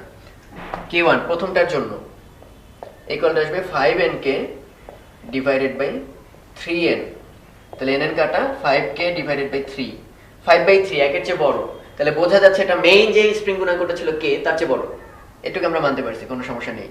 এবার দেখি দ্বিতীয় যেটা, সেটা কি এর চেয়ে বড় কিনা। তাহলে 2n k2, তাহলে k2 = 5nk / 2n, তাহলে 5/2 × k। তাহলে 5কে 3 দিয়ে ভাগ দিছিলাম, এবার 5কে 2 দিয়ে ভাগ করছো, তাহলে অবভিয়াসলি ভাগফল এই ক্ষেত্রে বড়, তার মানে k2টা k1 এর চেয়ে বড় আর দুইটাই k এর চেয়ে বড়, যেটা হওয়ার কথা ছিল। তো আমাদের আজকের P4 এর বাকি অংশ, সেটি হচ্ছে তরঙ্গ। তো এই তরঙ্গের মধ্যে কি কি বিষয় ইনক্লুডেড, তা হচ্ছে অগ্রগামী তরঙ্গ, তার একটা রাশিমালা আছে, স্থির তরঙ্গ, টানাতারে আর কম্পন, ওটার একটা সূত্র আছে, বিট, তীব্রতা লেভেল এবং তীব্রতা একটা রাশিমালা। তো আমরা যেহেতু মোটামুটি অ্যাডমিশনের জন্য প্রিপেয়ার্ড, বা অ্যাডমিশনের জন্য যেহেতু এই কোর্সটা করা, তো অত ডিটেইলে যাব না, কিন্তু প্রত্যেকটা সূত্রের পরিচয় একটু ইন ডিটেইল যাব, কারণ পরিচয়গুলো জানা থাকলে তোমাদের অঙ্কে অ্যাপ্লাই করতে অনেক সুবিধা হবে। তো প্রথমেই আমরা দেখব অগ্রগামী তরঙ্গের একটা যে ইকুয়েশন আছে, সেটার কোন টার্ম কি মিন করে, ওকে, এবং কোনো প্রকার কনফিউশন যাতে কারো না থাকে। কারণ আমরা অনেকেই জানি যে সরল ছন্দিত স্পন্দনেও এরকম একটা গ্রাফ আছে, আবার ওয়েভের ক্ষেত্রে একই রকম গ্রাফ, তো দুইটার মধ্যে অবশ্যই একটা বেসিক ডিফারেন্স আছে, আমরা সেখান থেকেই শুরু করতেছি। আমরা যদি সরল ছন্দিত স্পন্দনের রাশিমালার কথা একটু চিন্তা করি, ওপরে x ছিল, তোমাদের যাদের মনে আছে যে আমরা আগের এতেই করেছিলাম, x = a sin ωt plus delta. তো আমরা জাস্ট x-টাকে y আকারে লিখি, তাহলে আমাদের এই দুই চ্যাপ্টারে একটা সাদৃশ্য থাকবে, ওকে। তাহলে উপরে রাখতেছি y, আর নিচে হচ্ছে সময়, সময়ের সাথে সাথে ওই সরল ছন্দিত স্পন্দনকারী কণাটার কোন কোন অবস্থান সেটা আমরা মেনশন করতেছি। তাহলে গ্রাফটা ছিল এরকম সাইনোসয়েডাল, ওকে। আর একইভাবে এখানে সময় না, এখানে হচ্ছে দূরত্ব, আমরা সরণ বলবো না, আমরা বলবো দূরত্ব। আর ওপরে থাকবে সরণ y, কোত্থেকে সরণ, সাম্যাবস্থা থেকে। আর কেমন সরণ, উলম্ব সরণ, মানে y অ্যাক্সিসে সরণগুলো হবে। তো এটার চেহারাও দেখবা এরকম, কিন্তু আমরা বলবো নিচেটা হচ্ছে একটা ওয়েভের ইকুয়েশন বা ওয়েভের গ্রাফ, কিন্তু উপরেরটাকে বলি একটা পার্টিকুলার গ্রাফ, যেটা হচ্ছে সিম্পল হারমোনিক মোশন বা পর্যাবৃত্ত গতি, যেটা সরল ছন্দিত স্পন্দন শো করে। তো গ্রাফের মধ্যে কোনো পার্থক্য নেই, কিন্তু তাহলে আমরা বুঝতে পারতেছি কিভাবে যে কোনটা কোন গ্রাফ। তো আমরা এটার জন্য একটু মনে রাখবো যে জায়গাটা, সেটা হচ্ছে একটা ওয়েভ ফর্ম করতে অবশ্যই অ্যাটলিস্ট দুইটা কণা তো থাকবেই, অ্যাটলিস্ট দুইটা কণা। কারণ আমরা ওয়েভের ক্ষেত্রে খুব পপুলার তিনটা টার্ম আছে, ওয়েভের বেগ, ওয়েভের ফ্রিকোয়েন্সি, ওয়েভের তরঙ্গ দৈর্ঘ্য। এই তিনটা টার্ম মিলাই যে আমরা একটা ইকুয়েশন লিখতাম, মনে পড়ে যে v = f ল্যামডা, যেখানে v for velocity, that is 1 সেকেন্ডে সে কত দূর যায়, ফ্রিকোয়েন্সি হচ্ছে 1 সেকেন্ডে কয়বার পূর্ণ কাঁপে, আর ল্যামডা হচ্ছে দুইটা সমদশা সম্পন্ন কণার মধ্যে গ্যাপ। তাহলে এখানে কথা প্রসঙ্গে আমরা ল্যামডার পরিচয় দিয়ে দিয়েছি দুইটা সমদশা সম্পন্ন কণার গ্যাপ। তাহলে এখানে কণার সংখ্যা কিন্তু একটা হতেই পারে না, একটা তরঙ্গ যদি হতে হয় তাহলে কণার সংখ্যা থাকবে অসংখ্য, ওকে। কিন্তু আমরা যখন সরল ছন্দিত স্পন্দন পড়তাম, তখন আমরা পুরো চ্যাপ্টার জুড়ে একটা কণা পড়তাম, একটা সিঙ্গেল পার্টিকেল। সো এটা একটা বেসিক ডিফারেন্স। আর একটু যদি ভিন্নভাবে বলি, তাহলে মনে করবে যে এই যে এই অক্ষটাকে এক্স অ্যাক্সিসটাকে তোমরা ভাবো হচ্ছে সেট হচ্ছে ওই যে সাগর বা নদীর পানির সারফেসটা। তাহলে পানির সারফেসের উপর কি থাকে? প্রচুর পরিমাণ পানির অণু। তাহলে আমরা সেই জিনিসগুলোকে এভাবে ভাবতেছি যে এখানে প্রচুর পরিমাণে পানির মলিকিউল আছে। তো যদি এই মোমেন্টের কথা চিন্তা করি, কোনো একটা পার্টিকুলার মোমেন্ট, এখন বাজে সাপোজ 3:30 কোনো একটা সার্টেন টাইম, এই টাইমে প্রত্যেকটা কণার অবস্থান যদি একটু চেক করি, তাহলে প্রত্যেকটা কণা কিন্তু এখন এই যে ব্ল্যাক যে কার্ভটা, ওই কার্ভের ওই পয়েন্টগুলোকে ডিনোট করতেছে কণাগুলো। তার মানে আমি যদি জানতে চাই এই কণাটা এখন কোথায়, ওই বরাবর নিচে যাব, ব্ল্যাক ডটের যে কার্ভটা ওখানে আমরা প্লট করলে বুঝতে পারবো কণাটা এই মোমেন্টে কোথায় আছে। কিন্তু একটা মজার ব্যাপার সেটা হচ্ছে এই কণাটা আর এই কণাটা এর কিন্তু quite different. I mean A আছে x equal to suppose 0.01 metre দূরত্বে, এ আছে suppose x equal to 5 metre দূরত্বে। তার মানে এক একটা সার্টেন দূরত্বে এক একটা কণা।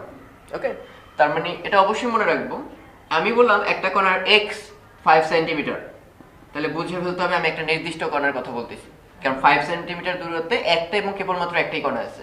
সেই কণাটা এই যে সাপোজ 5 সেন্টিমিটার দূরত্বে এই কণাটার কথা আমি বলতেছি, একটু শেয়ার। সেই কণাটা কখনো এখানে থাকতে পারে, কখনো এখানে থাকতে পারে, আপ অ্যান্ড ডাউন বিভিন্নভাবে হতে পারে।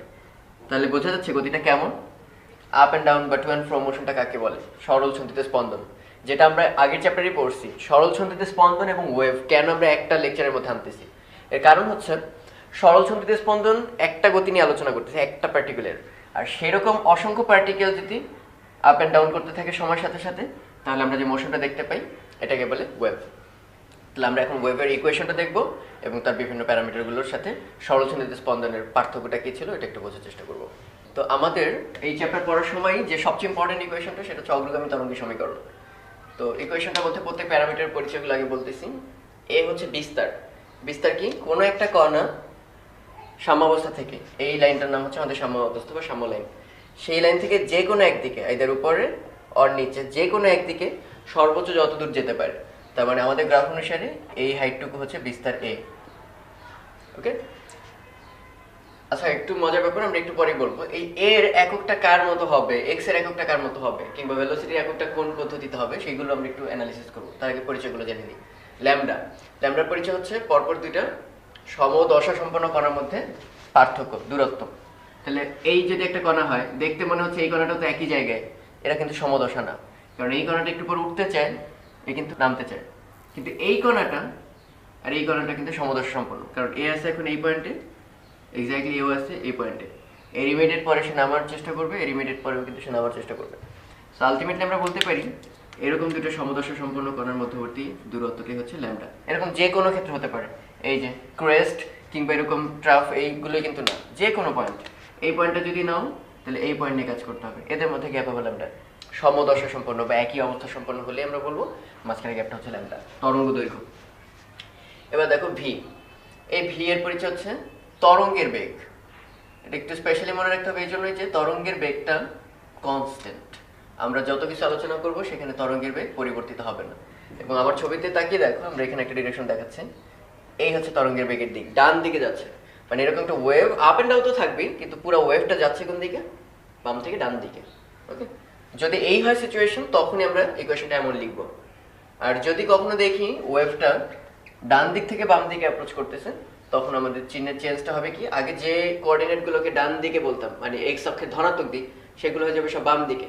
মানে এটা মূল বিন্দু হলে সেগুলো সব বাম দিকে বা ঋণাত্মক দিকে হবে। তাহলে আমি কি বলতে পারি? a sin 2π/λ vt minus x. তার মানে এখন এই পাশে মূল লক্ষ্য, যদি এরকম করে যেত, মূল বিন্দু থাকতো এই পাশে, বাম দিকে অ্যাপ্রোচ করতেছে।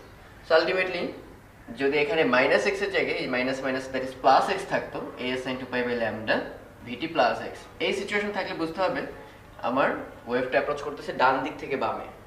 আর যদি উপরের ইকুয়েশনটা লিখি তাহলে বুঝতে হবে ওয়েভ অ্যাপ্রোচ করতেছে বাম দিক থেকে ডানে। ওকে, এটা লক্ষ্য রাখবো। প্রথমে লক্ষ্য করি এক্স এর পরিচয় কি আর ওয়াই এর পরিচয়টা কি। এক্স এর পরিচয় হচ্ছে এখানে যে এটাকে আমরা ধরবো, যে একটু আগে বলছি এটা পানির তলটা ভাববা। তাহলে সেই পানির তলে অসংখ্য কণা আছে যারা সরলছন্দিতে স্পন্দন করতেছে, প্রত্যেকে ইন্ডিভিজুয়ালি। সেরকম কোন কণাটার পরিচয় বহন করে হচ্ছে এক্স। আমি যদি বলি 3 সেন্টিমিটার দূরের কণা, হয়তো এটা হচ্ছে 3 সেন্টিমিটার, তাহলে ওই কণাটাকে ফিক্স করবো, এক্স কে ফিক্স করে। তাই আমি যদি কোয়েশ্চেন করি এক্স কি চলক নাকি কনস্ট্যান্ট, তাহলে অ্যান্সার কিন্তু দুইটাই। এক্স যদি কনস্ট্যান্ট হয়, মানে এক্স যদি একটাই হয়, তাহলে বুঝতে হবে কণা একটাই, এই যে 3 সেন্টিমিটার দূরে, এটার কোনো চেঞ্জ নেই, একটাই কণা মাত্র, সে আপ ডাউন করতেছে। মানে পুরাপুরি সরল সঞ্চিত স্পন্দন চ্যাপ্টার যেমন ছিল একটা কণা নিয়ে আলোচনা, এখানেও তাই। বাট যদি বলি না এক্স অনেকগুলো মান গ্রহণ করতে পারে, তাহলে বুঝতে হবে আমি কখনো এই কণার কথা বলতেছি, কখনো ডানের কণা, কখনো বামের কণা, তার মানে বুঝতে হবে আমি অনেকগুলো কণার কথা বলছি।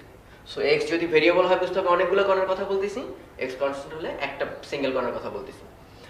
ভি অলওয়েজ কনস্ট্যান্ট, এ হচ্ছে কনস্ট্যান্ট। ওকে, আমরা এখানে কোনো ড্যাম্পিং আলোচনা করব না। ড্যাম্পিং বলতে বোঝাচ্ছে এই ওয়েভটা কখনো কাঁপতে কাঁপতে কাঁপতে ফ্ল্যাট হয়ে যাবে না। আমরা ধরে নিচ্ছি যতদিন আছে এর সবসময় একই বিস্তারে কাঁপতে থাকবে, ওই এনার্জির কোনো প্রবলেম হবে না, বাহ্যিক কোনো বাধার কারণে সেটা ড্যাম্প হবে না। আর এদিকে আরো একটা বিষয় খেয়াল করার জিনিস, সেটা হচ্ছে এমনি জাস্ট মনে রাখার জন্য টাইম। টাইমটা তো অবভিয়াসলি ভেরিয়েবল, কিন্তু টাইম যদি কনস্ট্যান্ট বলি তার অর্থ কি? টাইম কনস্ট্যান্ট বলার অর্থ হচ্ছে একটা পার্টিকুলার ইনস্ট্যান্টে, কোন একটা মোমেন্টে 3টা 30 মিনিট, 3টা 34 মিনিট এই সময়ে। তার মানে আমি একটা ওয়েভ যাচ্ছে সামনের দিকে অ্যাপ্রোচ করে চলে যাচ্ছে, কোন একটা মুহূর্তে তুমি ছবি তুললে, স্টিল পিকচার, তাহলে এই যে কোন একটা মুহূর্তের ছবি তুললে তার মানে তুমি টাইমটাকে ফিক্স করে দিচ্ছ। ওই পার্টিকুলার টাইমে সকল এক্স এর সকল ওয়াই গুলো জানতে পারবো, মানে কোন এক্স এ অবস্থিত কোন কণা কোন অবস্থানে আছে। সো কোন কণা এক্স, সেই কণা কোথায় আছে ওয়াই, মনে থাকবে। কোন কণা বা পরিচয় যদি ইন্ডিকেট করতে চাও এক্স দিয়ে পরিচয় দেবো, সেই কণা এখন কোথায় আছে, সেই ডিস্টেন্স গুলো হচ্ছে ওয়াই। তাই উপরেরটাকে বলবো আমরা সরণ, সে সাম্যাবস্থা থেকে কতটুকু উপর বা নিচে সরছে, এটা সরতে পারে, সে সামনে থাকবে কখনো, বিস্তারে থাকবে, মাঝামাঝি থাকবে কখনো। বাট এইগুলোকে আমরা বলবো দূরত্ব, এগুলোর কখনো চেঞ্জ হবে না, মানে যে যে অবস্থানে বসে আছে সে সেখানেই থাকবে। ওকে, এবং এটা আমরা বোধহয় অলরেডি জানছি, সেই যে অনু দৈর্ঘ্য এবং অনুপ্রস্থ যখন পড়তাম তখন মনে পড়ে কণাগুলো খালি স্থানচ্যুত হয় না, উপরে আর নিচে আপডাউন করে নিজের জায়গায় থেকেই। তাই এই যে নিজের জায়গাটাকে ফিক্স রেখে শুধু উপরে এবং নিচে যেতে থাকবে, ডান বাম করতে পারবে না। এটা কিন্তু আমরা বলতেছি অনুপ্রস্থের ক্ষেত্রে। ওকে, তো এবার আমরা একটু ছোট্ট ব্যাপার জানতে হবে, সেটা হচ্ছে একক নিয়ে অনেকে ঝামেলায় পড়ে। আমরা প্রত্যেক ইন্ডিভিজুয়াল ইন্ডিকেট করে দিচ্ছি ল্যামডা, ভি, এক্স, ওয়াই আর এ, কোনটা ইউনিট কেমন হবে। প্রথম কথা, ওয়াই এর একক যাই হোক, যাই হোক বলতে এসআই একক হোক, সিজিএস একক হোক, যাই হোক, সেটা যাই হোক না কেন সেটা হবে এর একক, বা এর একক হবে ওয়াই এর একক। কারণটা কি? কারণ হচ্ছে একটু খেয়াল করে দেখো, এই পুরোটা কিন্তু সাইন থেটা। তো সাইন থেটা তো একটা পার্টিকুলার অ্যাঙ্গেল, আর অ্যাঙ্গেলের তো আসলে কোনো একক নেই। যতই মুখে বলি রেডিয়ান, আসলে তো ওটা একক না, চাপ বাই ব্যাসার্ধ আসলে সমান এককের কাটাকাটি। তাহলে আসলে এ যদি মিটার হয় ওয়াইও মিটার, এ যদি সেন্টিমিটার হয় ওয়াইও সেন্টিমিটার। ওকে, তার মানে বুঝতে পারতেছি একক যাই হোক ওয়াই এর একক আর এ এর একক সেম। আবার খেয়াল করে দেখো, এখানে ল্যামডা, এখানে ভি বা এখানে এক্স, আর এই সাইনের এই পুরো অংশটা হচ্ছে একটা অ্যাঙ্গেল, অ্যাঙ্গেলের কোনো একক নেই। তাহলে আমি কি বুঝতে পারতেছি যে 2 pi by lambda VT minus X, এই ওভারঅল জিনিসটার কোনো একক থাকতে পারে না। তার সিম্পল ব্যাপারটাও খেয়াল করো, এক্স বা ভিটি এগুলো কি এক একটা দূরত্ব না? সেই দূরত্বকে আমরা ল্যামডা দিয়ে ভাগ করছি, তার মানে আরেকটা দূরত্ব দিয়ে ভাগ করছি। সো আলটিমেটলি এরা এককবিহীন, কিন্তু ল্যামডারও একক আছে, এক্স এরও একক আছে, কিন্তু ওভারঅল হতে হবে এককবিহীন। কিভাবে পসিবল? পসিবল এভাবে, এক্স এর একক যদি সে মিটার হয়, তাহলে অবশ্যই ভেলোসিটি হতে হবে মিটার পার সেকেন্ড, এবং অবশ্যই অবশ্যই ল্যামডা হতে হবে মিটারে, যাতে করে এই ল্যামডা এক্স এটা কাটা যায়, মিটার এইখানে ল্যামডার মিটার কাটা যায়। আবার এটা যদি হয় সেন্টিমিটারে, তাহলে অবভিয়াসলি বাকিগুলো হতে হবে সেন্টিমিটার পার সেকেন্ড, এটা হতে হবে সেন্টিমিটারে। সো আশা করি বুঝতে পারতেছো যে ভেলোসিটি, ল্যামডা, এক্স এগুলোর ইউনিট একই রকম হতে হবে। কিন্তু যেহেতু সাইনের সাথে এ কিংবা ওয়াই এর কোনো সম্পর্ক নেই, কারণ সাইন থিটার একক নিজের মধ্যেই থাকবে, ওর ওভারঅল কোনো একক থাকবে না, তাহলে আমরা এতটুকু শেয়ার, এক্স এর একক যদি সেন্টিমিটার হয় তাহলে বাকিগুলো সেন্টিমিটার বলতে ভি আর ল্যামডার একক সেন্টিমিটারে, কিন্তু ওয়াই এবং এ তখন কিন্তু মিটারে হতে পারবে, কোনো সমস্যা নেই। ওয়াই মিটার হলে এটাও তখন মিটারে। তো কোয়েশ্চেনে এক্স কিসে দেওয়া আছে, ওয়াই কিসে দেওয়া আছে, এগুলো মনে রাখবা। আর যদি একান্তই না থাকে তাহলে এসআই ইউনিট লিখে দিবা পাশে, যদি মেনশন না করা থাকে। আরেকটি ইম্পর্টেন্ট টপিক হচ্ছে পথ পার্থক্য এবং দশা পার্থক্যের মধ্যে রিলেশনটা। সাপোজ একটা ওয়েভের উপর এই এ একটা পয়েন্ট, এ প্রাইম আরেকটা পয়েন্ট, তাহলে যেহেতু একটা ওয়েভের দুইটা ভিন্ন অবস্থানে আছে আমরা, তাহলে অবভিয়াসলি দুইটা ভিন্ন এক্স, তার অর্থ হচ্ছে অবশ্যই দুইটা ভিন্ন কণা। তাহলে এ, বি, এ প্রাইম এই তিনটা কিন্তু অবশ্যই ভিন্ন ভিন্ন কণা। কিন্তু এ এবং এ প্রাইমের মধ্যে একটা চমৎকার রিলেশন হচ্ছে, এ যা অবস্থানে আছে, যা অবস্থায় আছে, মানে সরণ এবং দশা, এখানেও সেই একই অবস্থা এবং একই দশায় আছে। তাই আমরা একে বলি সমদশা অবস্থিত দুইটা কণা, এবং সমদশা অবস্থিত দুইটা কণার মধ্যবর্তী দূরত্ব হচ্ছে তরঙ্গ দৈর্ঘ্য। আর বি অন্য কোনো একটা দশায় আছে, দেখতেই পাচ্ছি এটা উপরে এটা নিচে। তো একটু দারুণ ব্যাপার হচ্ছে এই যে প্রত্যেকটা কণা যারা আপ ডাউন করতেছে, ওপর নিচে যাচ্ছে, নিজের জায়গায় দাঁড়িয়ে আপ ডাউন করতেছে প্রত্যেকটা কণা, তারা আসলে নিজের জায়গায় দাঁড়িয়ে এক একটা সরল ছন্দিত স্পন্দন ফলো করতেছে। তো সরল ছন্দিত স্পন্দনের সময় অবশ্যই আমরা জেনে ফেলছি যে সরল ছন্দিত স্পন্দনকারী যে কোনো কণাকে আমরা এরকম একটা কাল্পনিক বৃত্তের মাধ্যমে প্রকাশ করতে পারি।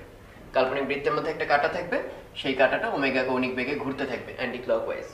তাহলে একটু খেয়াল করে দেখো, এই কাঁটাটা যদি যাত্রা শুরু করে তাহলে এরকম পাশেই ইমিডিয়েট পাশেই আরো অনেক কণা আছে না, এই যে আরো সামনে আরো অনেক অনেক অনেক অনেক কণা আছে। তাহলে কাঁটার পরিমাণ আর একটা না, যেটা আমাদের সরল ছন্দিত স্পন্দন চ্যাপ্টারে কাঁটা ছিল একটা, এখানে কাঁটার সংখ্যা কিন্তু এরকম বলতে গেলে অসংখ্য। আমি রাখলাম না, ইমিডিয়েট পাশের কণাগুলো প্রত্যেকটা যদি আঁকতে যাই তাহলে অসংখ্য কাঁটা। এখন এই কাঁটাটা আর এই কাঁটাটা এর মধ্যে গ্যাপটা কত একটু হিসাব করে দেখি আমরা। ইমিডিয়েট যদি একটু পরের কণাই হতো তাহলে তাদের মধ্যে একটা গ্যাপ থাকতো, এরকম 90 ডিগ্রি একটা গ্যাপ থাকতো। যে আমি যদি ঘুম ভাঙানোর কথা চিন্তা করি, যে তরঙ্গ হচ্ছে এমন একটা কিছু যে প্রত্যেকটা কণা ফ্ল্যাট ছিল, তার উপর দিয়ে তরঙ্গ নামের একটা কিছু ডিস্টারবেন্স আসছে, ফলে এরা এরকম আপডাউন করতে বাধ্য হচ্ছে। কিন্তু সেই ডিস্টারবেন্সটা প্রথম পাইছে কে? সবচেয়ে বামের কণা, কারণ তরঙ্গটা বাম থেকে ডানের দিকে যাচ্ছে। এই ডিস্টার্ব করতে করতে সে আপডাউন যতক্ষণে করবে ততক্ষণে বাকিদের ঘুম ভাঙতেছে। এ ততক্ষণে ঘুম ভেঙে অনেকবার উঠবস করে ফেলছে, ততক্ষণে এ মাত্র ঘুম ভাঙলো। সো আমি সবসময় বলবো এইভাবে, যখন বাম থেকে ডানে যাচ্ছে তখন বামের দশাগুলা, বামের যে কণা, বামের কণার দশা বা দশা কোণ বলবো, জানো তো ফিজিক্সের দশা বলতে ডেল্টা বা ওমেগা টিকে বুঝবো। দশা কোণ কাদের চেয়ে বেশি? ডানের চেয়ে বেশি। ওকে, এটা খুব ইম্পর্টেন্ট কথা। তাহলে আমি কি দাবি করতে পারি, এইখানের যে দশাটা তার দিক চেয়ে একটু কম, আরো কম, আরো কম, সামনে অনেক কম, কারণ এর ঘুম ভেঙে সে আপ ডাউন অনেকবার 4বার করে ফেলছে, হয়তো ততক্ষণে এই মাত্র একবার টের পাইলো যে ওয়েভ আসছে। সো আমি এটা অবশ্যই দাবি করতে পারি, এই এ বিন্দুতে যে কাঁটাটা আর এ প্রাইম বিন্দুতে যে কাঁটাটা তাদের মধ্যে একটা বিশাল গ্যাপ, গ্যাপটা হচ্ছে 360 ডিগ্রি। তার মানে এ যখন কমপ্লিট একবার আপ এন্ড ডাউন করে ফেলছে ততক্ষণে এই এ প্রাইম মাত্র জানতে পারলো। তার মানে এ দৌড়ে দৌড়ে একদম এই পয়েন্টে চলে আসছে, ততক্ষণে এই এ প্রাইমের ঘুম ভাঙলো। একটু ভেবে দেখো, প্রথমে এর ঘুম ভাঙছে এবং সে যাচ্ছে যাচ্ছে যাচ্ছে যাচ্ছে যাচ্ছে, ক্রস করে যে এই পয়েন্টে আসলো ততক্ষণে দুজনে একসঙ্গে যাত্রা শুরু করছে। এই কথাটাকে আমরা বলি এ এবং এ প্রাইম সমদশায় আসছে। কিন্তু তার মানে এই না যে তারা আসলে তাদের মধ্যে কোনো গ্যাপ নেই, গ্যাপটা হচ্ছে 360 ডিগ্রি, ফলে মনে হচ্ছে তারা একই সঙ্গে যাত্রা শুরু করছে। কথাটা কিভাবে বলি, তোমরা যখন ছোটবেলায় ম্যাথ পড়তা এরকম থাকতো না যে একটা কাজ একজন লোক পারে 4 দিনে আর একজন লোক পারে 3 দিনে, একই তো কমন সেন্স, কার এফিসিয়েন্সি বেশি, যে 3 দিনে পারে সে দ্রুত কাজটা করতে পারে। কিন্তু আমরা অঙ্কটা চাইতাম না যে কতদিন পর দুইজনে একত্রে কাজটা সম্পন্ন করবে। তাহলে আমরা এরকম যে 12 দিনে লসাগু করে বলতাম যে 12 দিনে তারা একত্রে কাজটা করবে। আসলে কি বোঝায়? বোঝায় এরকম যে 4 দিন পরে তার কাজটা শেষ হবে আর 3 দিন পরে কাজটা শেষ হবে, কখনোই তো তারা একত্রে নেই। একজনের কাজে অল্প একটু বাকি আছে, একজনের কাজে একটু বেশি বাকি আছে, কিন্তু 12 দিন পর গিয়ে তাদের কাজ একটা ফিনিশড হবে। তাহলে মনে হচ্ছে কি ব্যাপার, 12 দিনে যদি তারা একসঙ্গে কাজটা করে ফেলে তাহলে তাদের এফিসিয়েন্সি যে আলাদা, কিভাবে বুঝবো? কোয়াইট কমন, যে 4 দিনে পারে আর যে 3 দিনে পারে তাদের কাজের পরিমাণ কিন্তু সেম হবে না। সে 4 দিনে যেহেতু একটা কাজ শেষ করে, তাহলে এতক্ষণে সে 3টা কাজ কিন্তু করে ফেলছে। 3 4 12, মানে প্রথম একটা কাজ শেষ, দ্বিতীয় আরেকটা কাজ শেষ, থার্ড আরেকটা কাজ শেষ। বাট যে 3 দিনে পারে সে দেখো কয়টা কাজ করছে, 4টা কাজ করছে। ফলে এই থার্ড কাজের পর এবং এই ফোর্থ কাজের পর যে আবার তারপরে কাজটা একসঙ্গে শুরু করবে, এর মানে কি এই যে আসলে তাদের এফিসিয়েন্সি সেম? ওটাই তাই না, মানে একসঙ্গে শুরু করছে যাত্রাটা। তাহলে একইভাবে এ অনেক আগেই তার ঘুম ভেঙে গেছে, ঘুম ভেঙে উঠবস করে দাঁড়ানো শুরু করছে, আর এ মাত্র টের পাইছে যে একটা ভূমিকম্প আসছে, আমাকে দাঁড়াইতে হবে। তাহলে দুইজনই তাকায় যদি দেখি তাহলে ভাববো যে দুইজনই কি আসলে দাঁড়ানো শুরু করছে, কিন্তু কেউ জানবে না যে সে আসলে কি একবার উঠবাস করে ফেলছে। তো এই 360 ডিগ্রি হচ্ছে সেই জিনিস যা বুঝিয়ে দেবে না এর ঘুম অনেক আগেই ভাঙছে এবং সে একটা কমপ্লিট যাত্রা শেষ করে ফেলছে, এ মাত্র শুরু করলো। ওকে, একটু ডিটেইলি বললাম। তাহলে হোয়াট এভার আমি বলতে পারি সমদশা সম্পন্ন দুইটা কণার মধ্যে আসলে এই বৃত্তের ক্ষেত্রে অ্যাঙ্গেলের পার্থক্য বা দশা পার্থক্য হচ্ছে কত ডিগ্রি? 360 ডিগ্রি, বা ফিজিক্সে বা ম্যাথে আমরা সবসময় রেডিয়ানে বলি 2π রেডিয়ান। তাহলে আমি কি দাবি করতে পারি না এই বরাবর তাদের দূরত্ব বা পথের পার্থক্য কত? এ কিন্তু ওখানে যায়নি, এদের এমনিতেই পথের পার্থক্যটা কত? পথের পার্থক্য হচ্ছে ল্যামডা। তাহলে আমি বলতে পারি পথ পার্থক্য যদি ল্যামডা হয় তাহলে দশা পার্থক্য হয় 2π/360 ডিগ্রি। ওকে, পথের পার্থক্য যদি ল্যামডা হয়, দশার পার্থক্য হয় 360 ডিগ্রি বা 2π। এখন যে কোনো একটা আরবিট্রারি ভ্যালু, সাপোজ এই যে কোনো একটা কণা সে ল্যামডা দূরত্বে না, ধরলাম সেটা x দূরত্বে অবস্থিত, তাহলে পথের পার্থক্য যদি x হয় তাহলে দশার পার্থক্য হবে 2π/λ × x।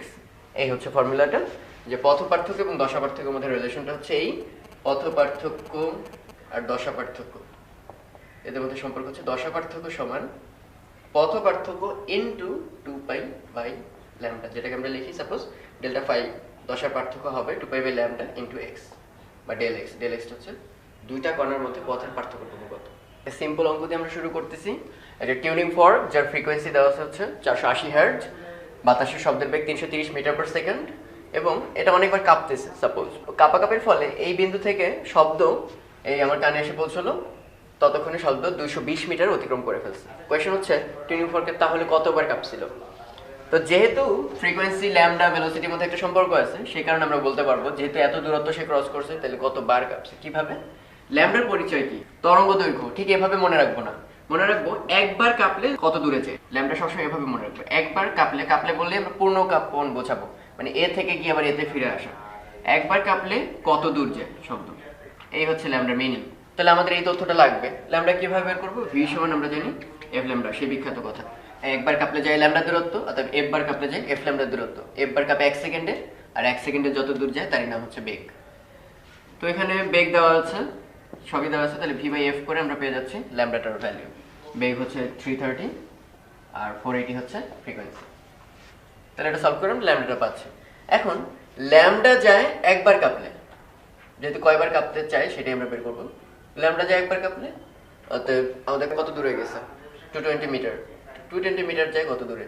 1 বাই ল্যামডা ইন্টু 220, এতবার কাঁপলে। এই হচ্ছে অ্যান্সার। অগ্রগামী তরঙ্গের সমীকরণ সংক্রান্ত আরেকটা সুন্দর প্রবলেম, যে y = এই টাইপের একটা ইকুয়েশন দেওয়া থাকবে এবং চেহারা দেখে বোঝা যাচ্ছে আসলে এটা অগ্রগামী তরঙ্গের সমীকরণ। কেন? এটা আমরা কম্পেয়ার করে দেখব। তো ওটা কম্পেয়ার করে বলছে ল্যামডাটা বের করে ফেলতে হবে, আর বলছে x = 2 মিটার, x = মনে পড়ে x এর পরিচয় আসলে কি বহন করে? একটা নির্দিষ্ট কণা। 2 মিটার দূরে অবস্থিত কণা এবং এই 7.2 মিটার দূরে অবস্থিত এই দুইটা কণার মধ্যে দশার পার্থক্য আছে কিনা, থাকলে কত। তো মনে পড়ে যে y = আমরা একটু আগে শিখলাম a sin 2 pi by lambda vt - x, এটা হচ্ছে আদর্শ সমীকরণ। এরকম অনেক অনেক ফর্ম আছে, কিন্তু এতগুলো ফর্ম আমরা মনে রাখবো না। আমরা ফর্ম মনে রাখবো শুধু একটাই, যাবতীয় ফর্মগুলোকে এটা কনভার্ট করার চেষ্টা করব। ওকে, কিভাবে চেষ্টা করব? x এর এখানে সহগ কত?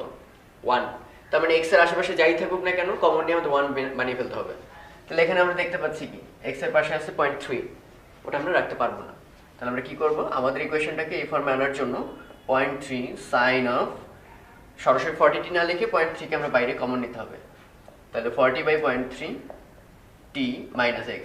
এবার চেহারা কিন্তু আমার কাছাকাছি আসছে, x এর জায়গায় x চলে আসছে, আর বাকিগুলো কম্পেয়ার করতে পারবো। তো কিরকম? যেমন এখানে অ্যামপ্লিটিউড কত? এ হচ্ছে 0.3 মিটার, কারণ y এর একক মিটার, আর y এর একক আসলে এর একক, আমরা আগেই বলছি, কারণ সাইনের কোনো একক নেই। ওকে, এবার খেয়াল করে দেখো এই v বেগও বের করে ফেলতে পারবো। v সমান আসলে 40 by 0.3, suppose metre per second, যেহেতু কিছু বলার নেই তো আমরা এসআই ইউনিটই ধরলাম। এরপর বলছে এত মিটার আর এত মিটার ল্যামডাটা বের করতে বলছে। ল্যামডাটা আমরা কিভাবে বের করব? এই যে এখানে 2 পাই বাই ল্যামডা আর এখানে 0.3, তাহলে আমরা কম্পেয়ার করলে কি পাচ্ছি? 2 পাই বাই ল্যামডা সমান 0.3। সো এখান থেকে ল্যামডা বের হয়ে আসতেছে, ল্যামডা = 2 পাই বাই 0.3 এত মিটার। তাহলে আমরা ল্যামডাও পেয়ে গেলাম। তাহলে এখন বের করতে হবে দশা পার্থক্য। তো আমরা অলরেডি সেটা জানি যে দশা পার্থক্য সমান পথ পার্থক্য delta x into 2 pi by lambda. তাহলে আমরা ল্যামডা অলরেডি জানি, তাহলে 2 পাই বাই ল্যামডা হচ্ছে 0.3, এটা ভ্যালু 0.3। আর ডেল্টা x খেয়াল করে দেখো, ডেল্টা x হচ্ছে x2 - x1, that is 7.232 minus আগেরটা হচ্ছে 2। এটা অ্যান্সার হওয়া উচিত, কিন্তু সামনে একটা মাইনাস দেব। মাইনাসটা কেন দেব তোমরা চিন্তা করো তো, এখানে একটা মাইনাস কেন? যে x2 পরের সরণ, মানে পরের দূরত্ব মাইনাস আগের দূরত্ব ইন্টু 0.3, এটা করলে তো হয়ে যাওয়ার কথা। সামনে একটা মাইনাস এই জন্য যে এই যে এখানে যেহেতু মাইনাস, তাহলে অবশ্যই এখান থেকে আমরা মনে আছে vt - x থাকলে বুঝতে হবে তরঙ্গটা বাম থেকে কোথায় যাচ্ছে? ডান দিকে। তাহলে অবশ্যই যেটা 2 মিটার দূরে অবস্থিত আর যেটা 7 মিটার দূরে অবস্থিত, এর মধ্যে ঘুম ভাঙছে কার আগে? তরঙ্গে সে কাকে আগে জাগাইছে? সে 2 মিটার দূরে অবস্থিত, ফলে তার দশা কোণ হবে 7 মিটার দূরে অবস্থিতটার চেয়ে বেশি। তো খুবই কমন সেন্স, যেহেতু আমরা 7এরটা আগে লিখছি আর 2টা পরে লিখছি, তার মানে মাইনাস দিয়ে বোঝাচ্ছে যে পরেরটার দশা কোণ আগেরটার চেয়ে আসলে কম। তো আমাদের আগের অঙ্কটাই আরো একটা বাড়তি কোয়েশ্চেন যদি করতাম, যে কোনো একটা নির্দিষ্ট সময়ে কণার বেগ কত, কণার সর্বোচ্চ বেগ কত সাপোজ। তো একটু আগে অঙ্কে আমরা একটু আগে খেয়াল করছিলাম, আমরা একটা বেগ বের করছি। তো অবশ্যই মনে রাখবো এটা কিন্তু কণার বেগ না, আমরা বলে দিচ্ছি এটা একটা তরঙ্গের বেগ, ওয়েভ ভেলোসিটি, এবং এটা কিন্তু কনস্ট্যান্ট। কিন্তু আমরা তো জানি কণাগুলো আসলে কেমন গতিতে চলে, সরল ছন্দিত স্পন্দন, এই যে সাপোজ ওয়েভটা এমন ডান দিকে যাচ্ছে, তাহলে যে প্রত্যেকটা কণা সে কিন্তু আপ ডাউন করতেছে সরল ছন্দিত স্পন্দনে। ফলে সে যখন বিস্তারে যাবে তার বেগ হবে 0, সে যখন এরকম সাম্যাবস্থায় থাকবে বেগ হবে ম্যাক্সিমাম, আবার যখন এই পাশে বিস্তারে আসবে তখন আবার বেগ হবে 0। সো আলটিমেটলি বুঝতে পারতেছো যে কণার বেগ কিন্তু তার সাথে সাথে চেঞ্জ হবে, ওয়াই বা টাইমের সাথে সাথে চেঞ্জ হবে। সো সেই কণার সর্বোচ্চ বেগ কত অলরেডি কিন্তু আমরা বলে দিতে পারি। সেই যে সরল ছন্দিত স্পন্দনের ক্ষেত্রে ম্যাক্সিমাম ভেলোসিটি ফর্মুলা কি ছিল, v equal to omega into A for amplitude. তাহলে ওমেগা আমরা কোথা থেকে পাবো, ওমেগা কোয়াইট সিম্পল, ভি জানো ল্যামডা জানো, তাহলে এফ ইকুয়াল টু কি ভি বাই ল্যামডা, ওকে। আর ওমেগা সমান আমরা জানি টোয়াইস পাই এফ, তাহলে এখান থেকে এফ বের হবে, ওখান থেকে ওমেগা বের হবে, তাহলে ওমেগা বসাই দেবো। আর এর ভ্যালু তো আমরা শুরু থেকে জানি, কম্পেয়ার করলে দেখা যাচ্ছে এর ভ্যালু হচ্ছে 0.3। তাহলে এখানে কিন্তু এখন থেকে একটা ব্যাপার জানবো, যখনই কণার বেগ যাবে তখন আমরা বুঝতেছি কিন্তু আপ এন্ড ডাউন ভেলোসিটি গুলা। আর তরঙ্গের বেগ কিন্তু খেয়াল করে দেখো এটা কিন্তু ডান কিংবা বামে এক্স অক্ষ বরাবর, আর কণার বেগগুলো কিন্তু ওয়াই অক্ষ বরাবর। তাই যখনই কণার বেগ জানতে যাবে, এখানে যেমন ম্যাক্সিমাম ভেলোসিটি চাইছে ফলে তেমন ঝামেলা হয়নি, কিন্তু কোনো একটা নির্দিষ্ট সময় যদি কণার বেগ চাওয়া হয়, আমাদের যেহেতু কণার সরণ জানা আছে Y equal to something sine এত, ওটাকে যদি ডিফারেন্সিয়েট করো টাইমের রেসপেক্টে, তাহলে যে বেগটা পাবো এটাকে আমরা বলবো পার্টিকেল ভেলোসিটি বা কণার বেগ, ফেজ ভেলোসিটিও বলা হয়, দশা বেগ, ওকে। সেই কণার বেগটা কত হবে, আমরা যদি ওখানে a sin 2 pi by lambda vt minus xt চিন্তা করি, তাহলে ওখানে আসবে কি a এর সামনে থাকবে, আর sin কে যেহেতু টাইমের রেসপেক্টে ডিফারেন্সিয়েট করতেছো, তাহলে এই কনস্ট্যান্ট পার্টটুকু বাইরে চলে আসবে 2 pi by lambda into v, আর sin হয়ে যাবে cosine, cosine 2 pi by lambda vt minus x, x এর ডেরিভেটিভ হবে 0। সো এই যে একটা জিনিস দেখতে পাচ্ছ, এগুলোর সব মান কিন্তু আমরা বের করে রাখছি। এখানে অজানা রাশি হচ্ছে t, অজানা রাশি হচ্ছে x।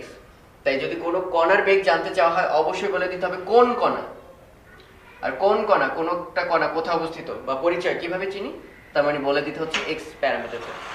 কোন কণার বেগ জানতে চাইলেও সঠিক হলো না কোয়েশ্চনটা, কারণ একটা কণা যদি এখানে থাকে সেই কণার বেগ আবার বিভিন্ন উচ্চতায় বিভিন্ন, ফলে আমার যদি কোনো কণার আসলে নির্দিষ্ট একটা বেগ জানতে হয় তাহলে আগে ডিফাইন করতে হবে তার কণাটা কোন কণা, বলে দিতে হবে x এর মান 3 সেন্টিমিটার দূরের কণা, আর সেই কণাটা এখন কোথায় আছে, ওকে।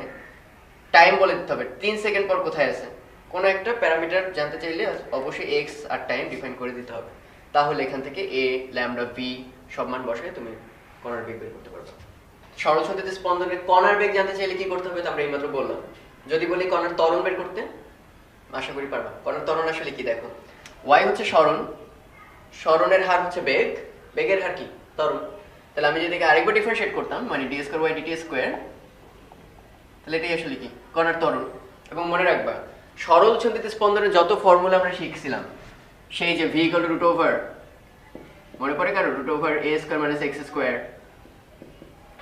ওমেগা, তারপরে তোমার a equal to minus omega square x, এই ফর্মুলাগুলো ছিল কার জন্য, সরল ছন্দিত স্পন্দন। আর আমাদের ওয়েভের ক্ষেত্রে কণা, যারা কণা ওয়েভের ক্ষেত্রে এক একটা কণাই হচ্ছে সরল ছন্দিত স্পন্দন দেয়। তাহলে যদি কখনো বলে কণার ত্বরণ, কণার বেগ, এই পজিশনে কণার বেগ, এই সময় কণার বেগ, তাহলে মনে রাখবা সরল ছন্দিত স্পন্দন আমরা যা যা শিখছিলাম ওই ফর্মুলাগুলো এই ক্ষেত্রেও খাটবে। ম্যাক্সিমাম ভেলোসিটি যেমন ছিল ওমেগা a, তারপরে ম্যাক্সিমাম ত্বরণ ছিল কি মাইনাস ওমেগা স্কয়ার a, এই ফর্মুলাগুলো সবকিছু অ্যাপ্লিকেবল। তো আমরা একটু আগে বললাম যে একটা তরঙ্গ যে বেগে আগাচ্ছে ডান দিকে, আপ ডাউন ভেলোসিটি কিন্তু তার চেয়ে আলাদা, মানে কণাগুলোর বেগ কিন্তু এক এক সময় এক এক রকম, এক এক দূরত্ব এক এক রকম। কিন্তু অদ্ভুত হলো সত্য যে খেয়াল করুন, সাপোজ এই এক্স এ অবস্থিত কণাটা এখন কি বিস্তারে, ফলে আসলে কি তার বেগ এখানে 0। আবার এই যে গ্রাফটা, এই গ্রাফটা কিন্তু সময়ের সাথে সম্পর্ক দেখাচ্ছে না, y আর x এর মধ্যে রিলেশন, সেই গ্রাফটার ঢালও কিন্তু 0। তাহলে একটা অদ্ভুত ব্যাপার না, যে আমি যদি বলি এই গ্রাফটার ঢালের সাথে এই কণাটার বেগের একটা সম্পর্ক আছে, কেমন যেন মনে হয়, কারণ কণার বেগ তো আসলে dy dt টাইমের সাথে রিলেশন, আর এটা তো dy dx সময়ের সাথে না, তো হচ্ছে দূরত্বের সাথে সম্পর্কটা। কিন্তু মজার ব্যাপার কণার বেগের সাথে এই বেগটার আসলে একটা সম্পর্ক আছে, তো আমরা একটু ওইটা দেখি কিভাবে আছে। তরঙ্গের সমীকরণ থেকে আমরা জানি y = a sin twice pi by lambda vt minus x। তাহলে আমি যদি কণার বেগ চাই তাহলে অবশ্যই আমাকে কি করতে হবে, del y del t। একটু সমস্যা, সেটা হচ্ছে আমরা এরকম একটা চিহ্ন কখন দেই, যখন কোনো একটা ফাংশন বা কোনো একটা ডিপেন্ডেন্ট ফাংশন দুইটা জিনিসের ফাংশন, খেয়াল করে দেখো একই সাথে সে টাইমের ফাংশন, একই সঙ্গে সে x এর ফাংশন।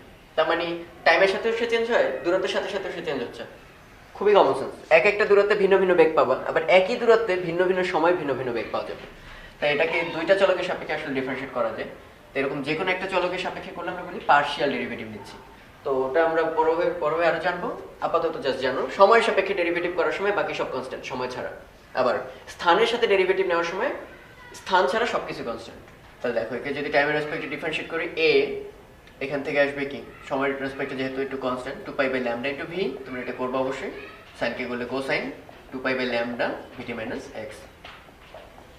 এবার আমি যদি আবার x এর রেসপেক্টে করি তাহলে আবার কি এই যে এতটুকু কনস্ট্যান্ট বাইরে চলে আসবে, মাইনাস 2π/λ ইন্টু a আগে ছিল কোসাইন 2π/λ vt -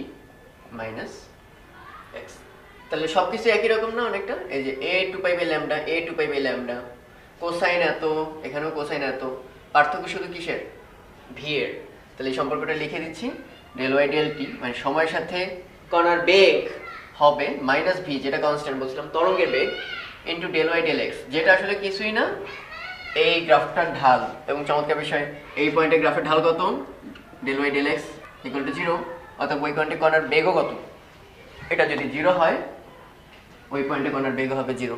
সো সুন্দর একটা সম্পর্ক পাচ্ছি, কণার বেগ সমান মাইনাস v দ্যাট ইজ তরঙ্গের বেগ ইন্টু এই যে এই গ্রাফটা y ভার্সেস x গ্রাফের ঢাল, ঢাল কোন গ্রাফের, y x গ্রাফের। এই সম্পর্কটা মনে রাখো। একটা তার আছে সাপোজ, সেটা সুতা দিয়ে এরকম টান টান করে বাঁধা, তাহলে একটা টান টান করা সুতার মধ্যে একটা জোরে বাড়ি দিলাম, ফলে একটা তরঙ্গ তৈরি হলো যার ইকুয়েশন এই ইকুয়েশনের মাধ্যমে বর্ণিত, এবং ওই তারে ঘনত্ব দেওয়া আছে, কোয়েশ্চেন করছে যে তরঙ্গটা এর মধ্যে দিয়ে পাস করতেছে সেই তরঙ্গের তীব্রতা কত। তো এরকম একটা সূত্র তোমরা বইয়ে পাবা, তীব্রতার রাশিমালা হচ্ছে 2π² বেশ কয়েকটা square f² a² rho into v। পরিচয়গুলো হচ্ছে f হচ্ছে ফ্রিকোয়েন্সি, a হচ্ছে অ্যামপ্লিটিউড বা বিস্তার, রো হচ্ছে ওই তারের ঘনত্ব যে মিডিয়ার মধ্যে দিয়ে যায়, আর v ফর ভেলোসিটি ওই ওয়েভের। তো আমাদের এখানে কি কি আমরা বের করতে পারি ওই ইকুয়েশন থেকে একটু খেয়াল করি। ইকুয়েশনটা তো সরলচন্দ্র অগ্রগামী তরঙ্গের সমীকরণ আমরা বুঝতে পারি 2t - 0.04x। তাহলে এটার মধ্যে x এর সাথে কোনো সহগ আমরা রাখতে পারবো না, এর আগে আমরা দেখেছি। তাহলে 10 sin 0.04 কমন নিলে হচ্ছে 2 / 0.04 t - x। তাহলে এটার চেহারাটা কার মতো হচ্ছে, সেই যে ideal ইকুয়েশনটা a sin 2π/λ vt - x। তাহলে আমি যদি হুবহু কম্পেয়ার করি, x এর সাথে x আছে, তাহলে a2 হচ্ছে ভেলোসিটি, তাহলে v আমরা পেয়ে যাচ্ছি 2/0.04, a হচ্ছে 10, এগুলো সাপোজ এসআই ইউনিটে দেওয়া, ওকে এগুলো সব এসআই ইউনিটে দেওয়া। তাহলে a জানো, ভেলোসিটি জানো, তারপর এখান থেকে আমরা পাচ্ছি lambda that is 2π/λ equal to হচ্ছে 0.04। তাহলে এখান থেকে আমরা ল্যামডাটাও পেয়ে গেছি, ল্যামডা যেহেতু জানো তাহলে এখান থেকে ফ্রিকোয়েন্সি পেয়ে যাবো, কারণ v = f λ, তাহলে f = v/λ। তার মানে এইসব ডেটা আমাদের যে পক্ষে জানা সম্ভব ছিল আমরা বের করে নিয়ে এসেছি। এই সবকটা তথ্যই দেখো এখানে কিন্তু আমাদের লাগবে 2π² f², f কিন্তু এখানে পাবা, a² অ্যামপ্লিটিউড কিন্তু আমরা এখানে বের করে ফেলছি 10, ওকে রো এখানে গিভেন 1.3 10⁻³ kg/m³, আর ভেলোসিটি কোথা থেকে পেয়েছে যে 2/0.04। তাহলে এই সব কিছু যদি এখানে বসিয়ে দাও তাহলে এখান থেকে ইন্টেন্সিটিটা বের করে ফেলতে পারবা। এবার ছোট্ট একটা তথ্য জানিয়ে রাখি, সেটা হচ্ছে আমাদের যে তরঙ্গের সমীকরণটা আমরা ডিরাইভ করেছিলাম সেখানে একটা জিনিস কিন্তু আমরা মনে মনে ধরে নিয়েছি, কোন জায়গাটা আমি একটু খেয়াল করি, y = sin 2π/λ vt - x। এখানে যদি t = 0 এবং x = 0 মানে মূল বিন্দুতে এবং স্টার্টিং মোমেন্টে, তাহলে কি আসে একটু খেয়াল করো, y = a স্টার্টিং টাইমে মূল বিন্দুতে যদি আমরা মানে মূল বিন্দু দ্যাট ইজ 0 0 পয়েন্টে যদি আমরা বসাই, তাহলে ইকুয়েশন থেকে কি আসতেছে v * time 0, are starting point যেহেতু এটাও 0, তাহলে সাইনের ভিতর আসতেছে 0, সো a sin 0 তার অর্থ হচ্ছে 0। তোমরা একটু খেয়াল করে দেখো, মূল বিন্দুতে এবং ইনিশিয়াল টাইমে স্টার্টিং বা কাউন্টিং টাইমে তার কোনো সরণ কিন্তু আমরা বিবেচনা করতেছি না। তার মানে আমরা আদি দশাকে একদম আদি দশাকে 0 করে কিন্তু ভাবতেছি, আদি দশা যদি ফাই নট নাম দিই তাহলে এটাকে আমরা 0 ধরে কিন্তু আগেছি, আমাদের ইকুয়েশন তাই বলে। কিন্তু যদি কখনো বলা থাকে যে না আমাদের এই স্টার্টিং টাইম এবং মূল বিন্দুতে আদি দশা আসছে এবং সেটা ভ্যালু সাপোজ ফাই নট, তাহলে কিন্তু ইকুয়েশনটা একটু মডিফাইড হবে, এটা সবাই একটু মনে রাখবো আমরা, a sin 2π/λ vt - x। তো আমরা সবাই বুঝি এতটুকু হচ্ছে থিটা অ্যাঙ্গেল, সাইনের পর যা থাকবে তাই অ্যাঙ্গেল, তাহলে আদি দশাটাও এর সঙ্গে যোগ করা থাকবে, ওকে। তো সুবিধাটা কি আশা করি বুঝতে পেরেছো, এর মধ্যে যদি টাইম 0 এবং x0 বসাই তাহলে এখানে আসবে 0, এখানে আসবে 0, কিন্তু তারপরও ফাই নট টার্মটা থেকে যাবে, তখন আমরা এই a sin phi নট এই টার্মটুকু কিন্তু পেয়ে যাব। এবং এটা কিন্তু আসলে নতুন না তোমাদের জন্য। সরলসন্ধিত স্পন্দনে আমরা কিন্তু একদম শুরু থেকে এরকম ভাবতাম যে a sin omega t হলেই তো চলে, কিন্তু স্টার্টিং টাইমে যদি তার একটা আদি দশা থাকে তখন আমরা কি লিখতাম, ওমেগা টি প্লাস ডেল্টা। তখন আমরা ওমেগা টি টাইমটা যদি জিরো হয় তখনও কিন্তু ডেল্টা একটা টার্ম পড়ে থাকতো, যেটাকে আদি দশা ডিনোট করে, মানে স্টার্টিং টাইমেই তার কিছুটা উচ্চতা অলরেডি হয়ে আছে। তো ওখানে শুধু ফাংশনটা ছিল টাইমের ফাংশন, এখন আমাদের ফাংশনটা দুইটা function, that is time zero এবং এক্স জিরোতে আদি কি আছে সেই দশাটা নামই আদি দশা। যদি থাকে মডিফাইড ইউজ করতে হবে তোমাদের আর কি। তো এখানে একটি অঙ্ক আছে যে একটি তারটার দৈর্ঘ্য হচ্ছে 0.8 মিটার, তারের ভর দেওয়া আছে 0.04 কিলোগ্রাম। এইটাকে টান টান দিয়ে করা হয়েছে। সাপোজ এই একটা লোড, এখানে লোড চাপানোর ফলে তারটা এখন টান টান, গিটারের তার বা ওরকম ভাবো। তো এই তারটাকে যদি আমি এখন একটা জাস্ট বাড়িয়ে দিই তাহলে এটা মূল সুরে কাঁপতেছে বলা আছে। মূল সুর মানে সিম্পল একটা লুপ পুরো তার জুড়ে। ওকে, তাহলে এরকম ঝনঝন করতেছে। সেই মূল সুরে কাঁপা অবস্থায় ফ্রিকোয়েন্সি দেওয়া হচ্ছে 40 হার্জ, মূল সুরে কম্পাঙ্ক। তো কোয়েশ্চেন করছে এই যে ভেলোসিটিটা, তরঙ্গ যে এখান থেকে ওখানে যাচ্ছে আবার ব্যাক করতেছে, এই ভেলোসিটিটা কত এবং সৃষ্ট টানটা কত টানে আমরা টান টান করে রেখেছি। তো এটার জন্য তোমাদের সেই বিখ্যাত ফর্মুলা যে তরঙ্গের বেগ সমান √T/μ, টানা তারের আর কম্পনের রাশিমালা। এখানে টি এর পরিচয় হচ্ছে টান আর মিউ এর পরিচয় হচ্ছে একক দৈর্ঘ্যের ভর, মানে মিউ হচ্ছে ভর পার ইউনিট লেংথ। তো আমরা মিউ অলরেডি জানি, দেখো তারের ভর দেওয়া আছে 0.04 কিলোগ্রাম আর লেংথ দেওয়া আছে 0.8 মিটার। তাহলে এখান থেকে আমরা মিউটা জেনে যাচ্ছি, আর টানটা তো আসলে জানি না, তাহলে ভি পাবো কোথায়? ভি কিন্তু সেই বিখ্যাত formula, V equal to F lambda. Okay, এবং খেয়াল করে দেখো এটা যেহেতু মূল সুর, তাহলে আমরা কি জানি এতটুকুর মধ্যে তার আবদ্ধ এবং এই হচ্ছে মূল সুরের চেহারা। তাহলে আমরা তো বুঝতে পারতেছি যে অ্যাকচুয়ালি ল্যামডা পুরোটা আসে নাই, ল্যামডা আসতে হলে আর এতটুকু যেতে হতো, কিন্তু তার কিন্তু অনলি এতটুকু। তাহলে আমি কি বলতে পারি, এই পুরাটা ছিল ল্যামডা, তাহলে তারের মধ্যে আসছে আসলে কতটুকু, অর্ধেক ল্যামডা বা ল্যামডা/2। তাহলে ল্যামডা ইকুয়াল টু কি হবে, টুয়াইস এল।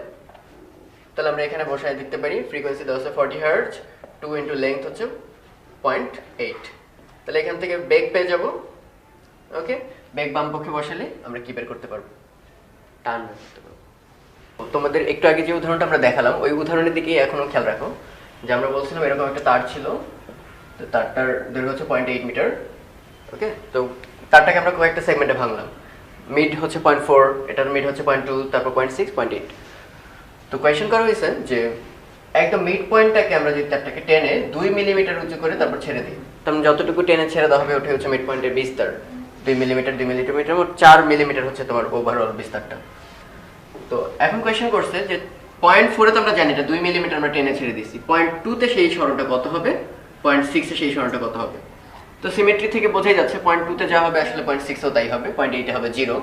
তাহলে আসলে আমাদের মেইন টার্গেট হচ্ছে 0.2 তে কত হবে সেটা আমাদের নির্ণয় করা। তো বুঝতে পারতেছো যেহেতু লুপ তৈরি করছে, তাহলে এই জিনিসটা আসলে কিসের আলোচনা চলতেছে, কমন সেন্স। কারণ এই মাথা এবং এই মাথা কখনোই নড়বে না, মানে নোড, সেই যে স্থির তরঙ্গ আমরা পড়তাম এই ছিল নোড আর এই ছিল অ্যান্টি নোড। তো বোঝা যাচ্ছে এটা স্থির তরঙ্গ নিয়ে আলোচনা। এবং সেই স্থির তরঙ্গ কিন্তু আসলে দুই প্রকার। একটা ছিল যে পরস্পর দুইটা অগ্রগামী তরঙ্গ, একটা ডান থেকে বামে যাচ্ছে, বাম থেকে ডানে যাচ্ছে, তারা কোয়ালেজ করে ওভারঅল একটা স্থির তরঙ্গ তৈরি করবে। আর আরেকটা হচ্ছে একটাই মিডিয়াম যার দুই মাথা আটকাই দিছ, ওই পাশে তরঙ্গ গিয়ে আবার ব্যাক করতে হচ্ছে, ফলে মাঝখানে তাদের মধ্যে স্থির তরঙ্গ তৈরি হচ্ছে। তো এই একটাকে আমরা বলবো বিপরীতগামী, তপন স্যারের বইয়ে এটা ডিরাইভ করে দেওয়া। আরেকটা বলবো প্রতিফলিত হয়ে, মাত্র যেটা দেখলাম গিটারে তার দুই মাথা আটকা থাকে, বাড়ি দিলে রিফ্লেক্টেড হয়ে তারপর সুপারপজিশন করে তরঙ্গ তৈরি হয়, স্থির তরঙ্গ। তো আমাদের এই ক্ষেত্রে কিন্তু তাই, এই মাথা আটকানো, এই মাথা আটকানো। তো আলটিমেটলি আমাদের কিন্তু একটা প্রতিফলিত ফর্মুলাটা ইউজ করতে হবে। তো ফর্মুলাটা কি ছিল, সেই যে y1 y2 যোগ করে ত্রিকোণমিতির ফাংশন অ্যাপ্লাই করে ওভারঅল একটা রাশিমালা আমরা এরকম পাবো, y সমান সামথিং cos ওমেগা t। সেই সামথিং এটা হচ্ছে 2a, a ফর অ্যামপ্লিটিউড বা বিস্তার, sin 2π/λ/x। তো একটা আগের এক্সাম্পলে আমরা বলছিলাম এটা হচ্ছে মূল সুর। ওকে, তাহলে মূল সুরের ক্ষেত্রে আমরা কি দেখছি, এরকম লুপে কাপে, কিন্তু ল্যামডা হতে হলে তো তার আসলে আরো একটু যাওয়া লাগবে। সো l সমান ছিল λ/2 বা ল্যামডা সমান ছিল 2l। তো l যেহেতু 0.8 মিটার, তাহলে আমরা বলতে পারি 1.6 মিটার, এই হচ্ছে ল্যামডার ভ্যালু। তাহলে আমরা কি দাবি করতে পারি, 2a sin 2π/λ, ল্যামডা হচ্ছে 1.6 ইন্টু x, কতর জন্য চাইছি আমরা, 0.2 এর জন্য। ওকে, তাহলে এই ভ্যালুটা যদি ডিটারমিন করো তাহলে দেখতে পাবো 0.71। তাহলে এটা কি মিন করতেছে, সাইনের এই ভ্যালুটা 2a এর 71%, 2a হচ্ছে এই পুরো অ্যামপ্লিটিউডটা, এই পুরো অ্যামপ্লিটিউডের কত পার্সেন্ট দেখতে পাবা? 0.2 তে 71%, তারপর 0.6 এ কত? 71%, এখানে 0, এখানে 0। সো আলটিমেটলি আসলে আমরা বের করে ফেলছি যে x যখন 0.2 মিটার তখন অ্যামপ্লিটিউডটা কত হবে, x যখন 0.6 তখন অ্যামপ্লিটিউড কত হবে, 0.8 এ শূন্য হবে, বাকি সব কটার জন্য আমরা বের করতে পারবো। তো সিস্টেমটা হচ্ছে এই ফর্মুলাটা আমাদের মনে রাখতে হবে। স্থির তরঙ্গের এটা হচ্ছে বিস্তার, এটা তো সবসময় থাকতেই হবে, cos ওমেগা টি বলো sin omega T what ever may be the case, কিন্তু এটা একটা স্পেশাল কেস যখন প্রতিফলিত ওয়েভ দ্বারা স্থির তরঙ্গ তৈরি হবে। আর এটা হচ্ছে তপন স্যারে যেটা করতে পাবা সেটা হচ্ছে বিপরীতগামী দুটো অগ্রগামী তরঙ্গ হলে কি হবে। তো এখানে দেখতে পাচ্ছ একটা তার, এখানে তারের দৈর্ঘ্য সাপোজ দেওয়া আছে কিছু একটা এল, ওকে, একই তার, ডান পাশে আর বাম পাশে ছবি একই। তো এখানে একটা লোড চাপানো হয়েছে, সেই লোডের উপাদানের ঘনত্ব হচ্ছে রো, হতে পারে তামার ঘনত্ব দেওয়া থাকবে। এখন এটাকে বাড়ি মারলে একটা ফ্রিকোয়েন্সি হবে মূল সুর, সেই মূল সুরের কম্পাঙ্ক given suppose 300 hertz or something. তো এরপর কি হলো, এই সব কিছু সেম রেখে তুমি নিচে একটা পানি ধরলা, পানি ধরলে কিছু একটা ঘটবে, এটা তোমরা অনেকে গেস করতে পারতেছো, কিছু একটা হবে আর কি। ফলে দেখা যাবে ফ্রিকোয়েন্সিটা চেঞ্জ হয়ে গেছে মূল সুরের। কোয়েশ্চেন করা হবে যে এই রোটা কত, এটাই তোমাদের নির্ণয় করতে হবে। পানির ঘনত্ব দেওয়া আছে বা আমরা জানি 1000। তো আসলে কি ঘটে আসলে খুব সিম্পল কেস। প্রথমে একটা টান তৈরি হয়েছে, সেটা কার কারণে? এই ভারটার ওজনের কারণে। এখানেও সেটা কোনো আপত্তি নেই, কারণ পৃথিবী স্টিল তাকে টানতেছে, তার মানে এখানে নিচে টান হচ্ছে mg স্টিল। বাট সমস্যা হচ্ছে যেই পানিতে ডুবাবো আমরা, সেই যে আর্কিমিডিসের সূত্র অনুসারে জানি যতটুকু ডুববো, মানে যতটুকু পানিকে সে সরায় ডুবছে সেই সমপরিমাণ পানির একটা ধাক্কা সে উপরের দিকে খাবে, প্লোবো বল যেটাকে বলে ইউ। ওকে, তাহলে সেই প্লোবো বল এর কারণে এখন টোটাল লব্ধি টানটা কিন্তু আর mg থাকতেছে না, টি মাইনাস ইউ, এইটা থাকবে লব্ধি নিচের দিকে। ফলে টান যেহেতু কমে গেছে, টানের সঙ্গে ফ্রিকোয়েন্সি একটা সুন্দর রিলেশন আছে, আমরা সেই ফর্মুলাটাও জানি, F = 1/12 √T/μ। তো এখানে একটু সাবধান, কিন্তু অনেকেই ফর্মুলাটার মধ্যে মিসলিডিং একটা ব্যাপার, সেটা হচ্ছে F = 1/12 না, জেনারেল ফর্মুলা হচ্ছে P/12। এটা আশা করি অনেকে বুঝে গেছে অলরেডি। আর এই এল এর পরিচয় দেখে অনেকে স্থিতিস্থাপকতা চ্যাপ্টার দেখে ভাবে যে দৈর্ঘ্য বৃদ্ধি, মোটেই তা না। অনেক সময় 2-3 চ্যাপ্টার মার্চ করে অঙ্ক দেয়, তখন কিন্তু খুব বেশি কলেজ হয়ে যায়। তাই সাবধান, এই এল এর পরিচয় কিন্তু তারের দৈর্ঘ্য, তারের কোনো দৈর্ঘ্য বৃদ্ধি না, তারের আদি দৈর্ঘ্য বলতে যা বুঝবা, আদি দৈর্ঘ্য। ওকে, টি এর পরিচয় তো জানি, টান করার জন্য যে টান দিয়েছি। মিউ হচ্ছে একক দৈর্ঘ্যের ভর, একটু আগে আমরা একটা অঙ্ক করেছিলাম। এই পি হচ্ছে লুপ নাম্বারস, ওই সার্টেন দৈর্ঘ্যের মধ্যে কয়টা লুপ আছে। সাপোজ এই যদি হয় সিচুয়েশন, তাহলে আমরা পি এর মান বলবো 1, একটাই লুপ। যদি একই দৈর্ঘ্যের মধ্যে দুইটা লুপ দেখো, তখন পি = 2। জেনারেল কেসে আমাদের ফর্মুলাটা হবে P/2 √T/μ, কারণ লুপ যত বাড়বে বুঝতে পারতেছো, ল্যামডা তত চেপে যাচ্ছে, তত বেশি ফ্রিকোয়েন্সি বাড়বে। ওকে, তো যেহেতু আমাদের মূল সুর একটাই লুপ, হ্যাঁ, তো আমাদের 1/12 লিখলেই চলতেছে। তো এখন দেখো প্রথম ক্ষেত্রে কি হবে, F1 = 12 √T/μ। যেহেতু প্রথম ক্ষেত্রে দ্বিতীয় ক্ষেত্রে মিউ টিউ সব কিন্তু সেমই আছে। ওকে, মিউ এর পরিচয় কি আসলে? মিউ সমান হচ্ছে m/l, আর m সমান আমরা কি জানি, রো ইনটু আয়তন। তাহলে এই রোটাই হচ্ছে সেই যে নির্ণয় রো। তো মাথায় রাখবো আমরা এই জিনিসটা। এবার F2 যখন নির্ণয় করতে যাবো সবকিছু সিমিলার, মিউ এর কোনো চেঞ্জ হয়নি, কিন্তু টানটা কিন্তু এখন আর ওই পুরো mg নাই, টানটা হয়ে গেছে mg মাইনাস প্লোবো বল। সেই প্লোবো বল কিভাবে ডিটারমাইন করব? প্লোবো বল হচ্ছে পানির ওজন, সেই পানি কতটুকু, পানির ঘনত্ব ইনটু যতটুকু পানি সরছে, কতটুকু সরছে, যতটুকু তার নিজের আয়তন। তাহলে আমরা আসলে লিখতে পারবো, এখানে যদি কাটাকাটি করি, F2/F1 = √mg মাইনাস ওখান থেকে ρWv × g ডিভাইডেড বাই এই টান, সেটা হচ্ছে mg। ওকে, তাহলে এই mg কাটলে দাঁড়াবে হচ্ছে এই ρWv ডিভাইডেড বাই m এর রুট। এখানে m সমান আবার কি, ম্যাস সমান আমরা কিন্তু লিখতে পারি ঘনত্ব ইনটু আয়তন, ওই বস্তুর ঘনত্ব বস্তুর আয়তন। আর সেই বস্তুর আয়তন আসলে কি, তার নিজে যতটুকু আয়তন ততটুকু তো পানি সরাবে। ফলে এই যে অপসারিত তরল বা পানির আয়তন আর ওই বস্তুর আয়তন কিন্তু সেম। তাহলে আমরা আসলে লিখে দিতে পারি F2 divided by F1 = √1 minus ρW into আয়তন ডিভাইডেড বাই রো ইনটু আয়তন। এই দুই আয়তন বাদ সলভ করলেই তোমরা এখান থেকে রো এর রাশিমালাটা বের করে ফেলতে পারবে। এবং F2 F1 পানির ঘনত্ব 1000 এগুলো সব গিভেন, আননোন শুধু রো, এখান থেকে বের হয়ে আসবে। এখানে দুটো তার দেখতে পাচ্ছি, তার দুটো হুবহু সেম, তার মানে তার উপাদান, এর লেংথ সবকিছু ইকুয়াল এবং একই পরিমাণ টান দিয়ে তাদের টান করা হয়েছে। ফলে তাদের যদি প্লাগ করো, তাদের যে মূল সুর হবে দুটোই সেম, 200 হার্টজে কাঁপতে থাকবে। ওকে, তো এই সময় করলাম কি, যে একটা তারের লোড আরেকটু বাড়িয়ে দিলাম, যে আরেকটু বাড়তি লোড লাগালাম, একটা 1 নিউটন বাড়তি হয়ে গেল। তো কমন সেন্স, যদি লোড বেড়ে যায় মানে টান যদি বেড়ে যায় ফ্রিকোয়েন্সি বেড়ে যাবে, ফ্রিকোয়েন্সি যদি বাড়ে তাহলে আগের আর পরের ফ্রিকোয়েন্সি আলাদা হবে, এবং ফ্রিকোয়েন্সি আলাদা হলে একটা মজার ব্যাপার ঘটে তোমরা সবাই জানো, সামান্য একটু যদি ফ্রিকোয়েন্সি পার্থক্য হয় তাহলে ক্রমাগত একটা বড় সাউন্ড আর একটু পরে একটা ছোট সাউন্ড, সেই যে বিখ্যাত কথাটা আমরা বলতেছি সেটার নাম হচ্ছে বিট। তো বিট সম্পর্কে আশা করি সবাই জানো যে ফ্রিকোয়েন্সি ডিফারেন্স যদি খুব কম হয় তাহলে একটু পর পর আমরা জোরে এবং আস্তে করে সাউন্ড শুনতে পাই। তো সেই বিট সংখ্যা কত হবে, প্রতি সেকেন্ডে আমরা কয়টা করে বিট শুনতে পাবো? তাহলে আসলে অঙ্কটা ওই টানা টানা আর কম্পনেরই অঙ্ক, লাস্টে ফ্রিকোয়েন্সিটা বের করে দুটা বিয়োগ করলে আসলে অঙ্ক শেষ।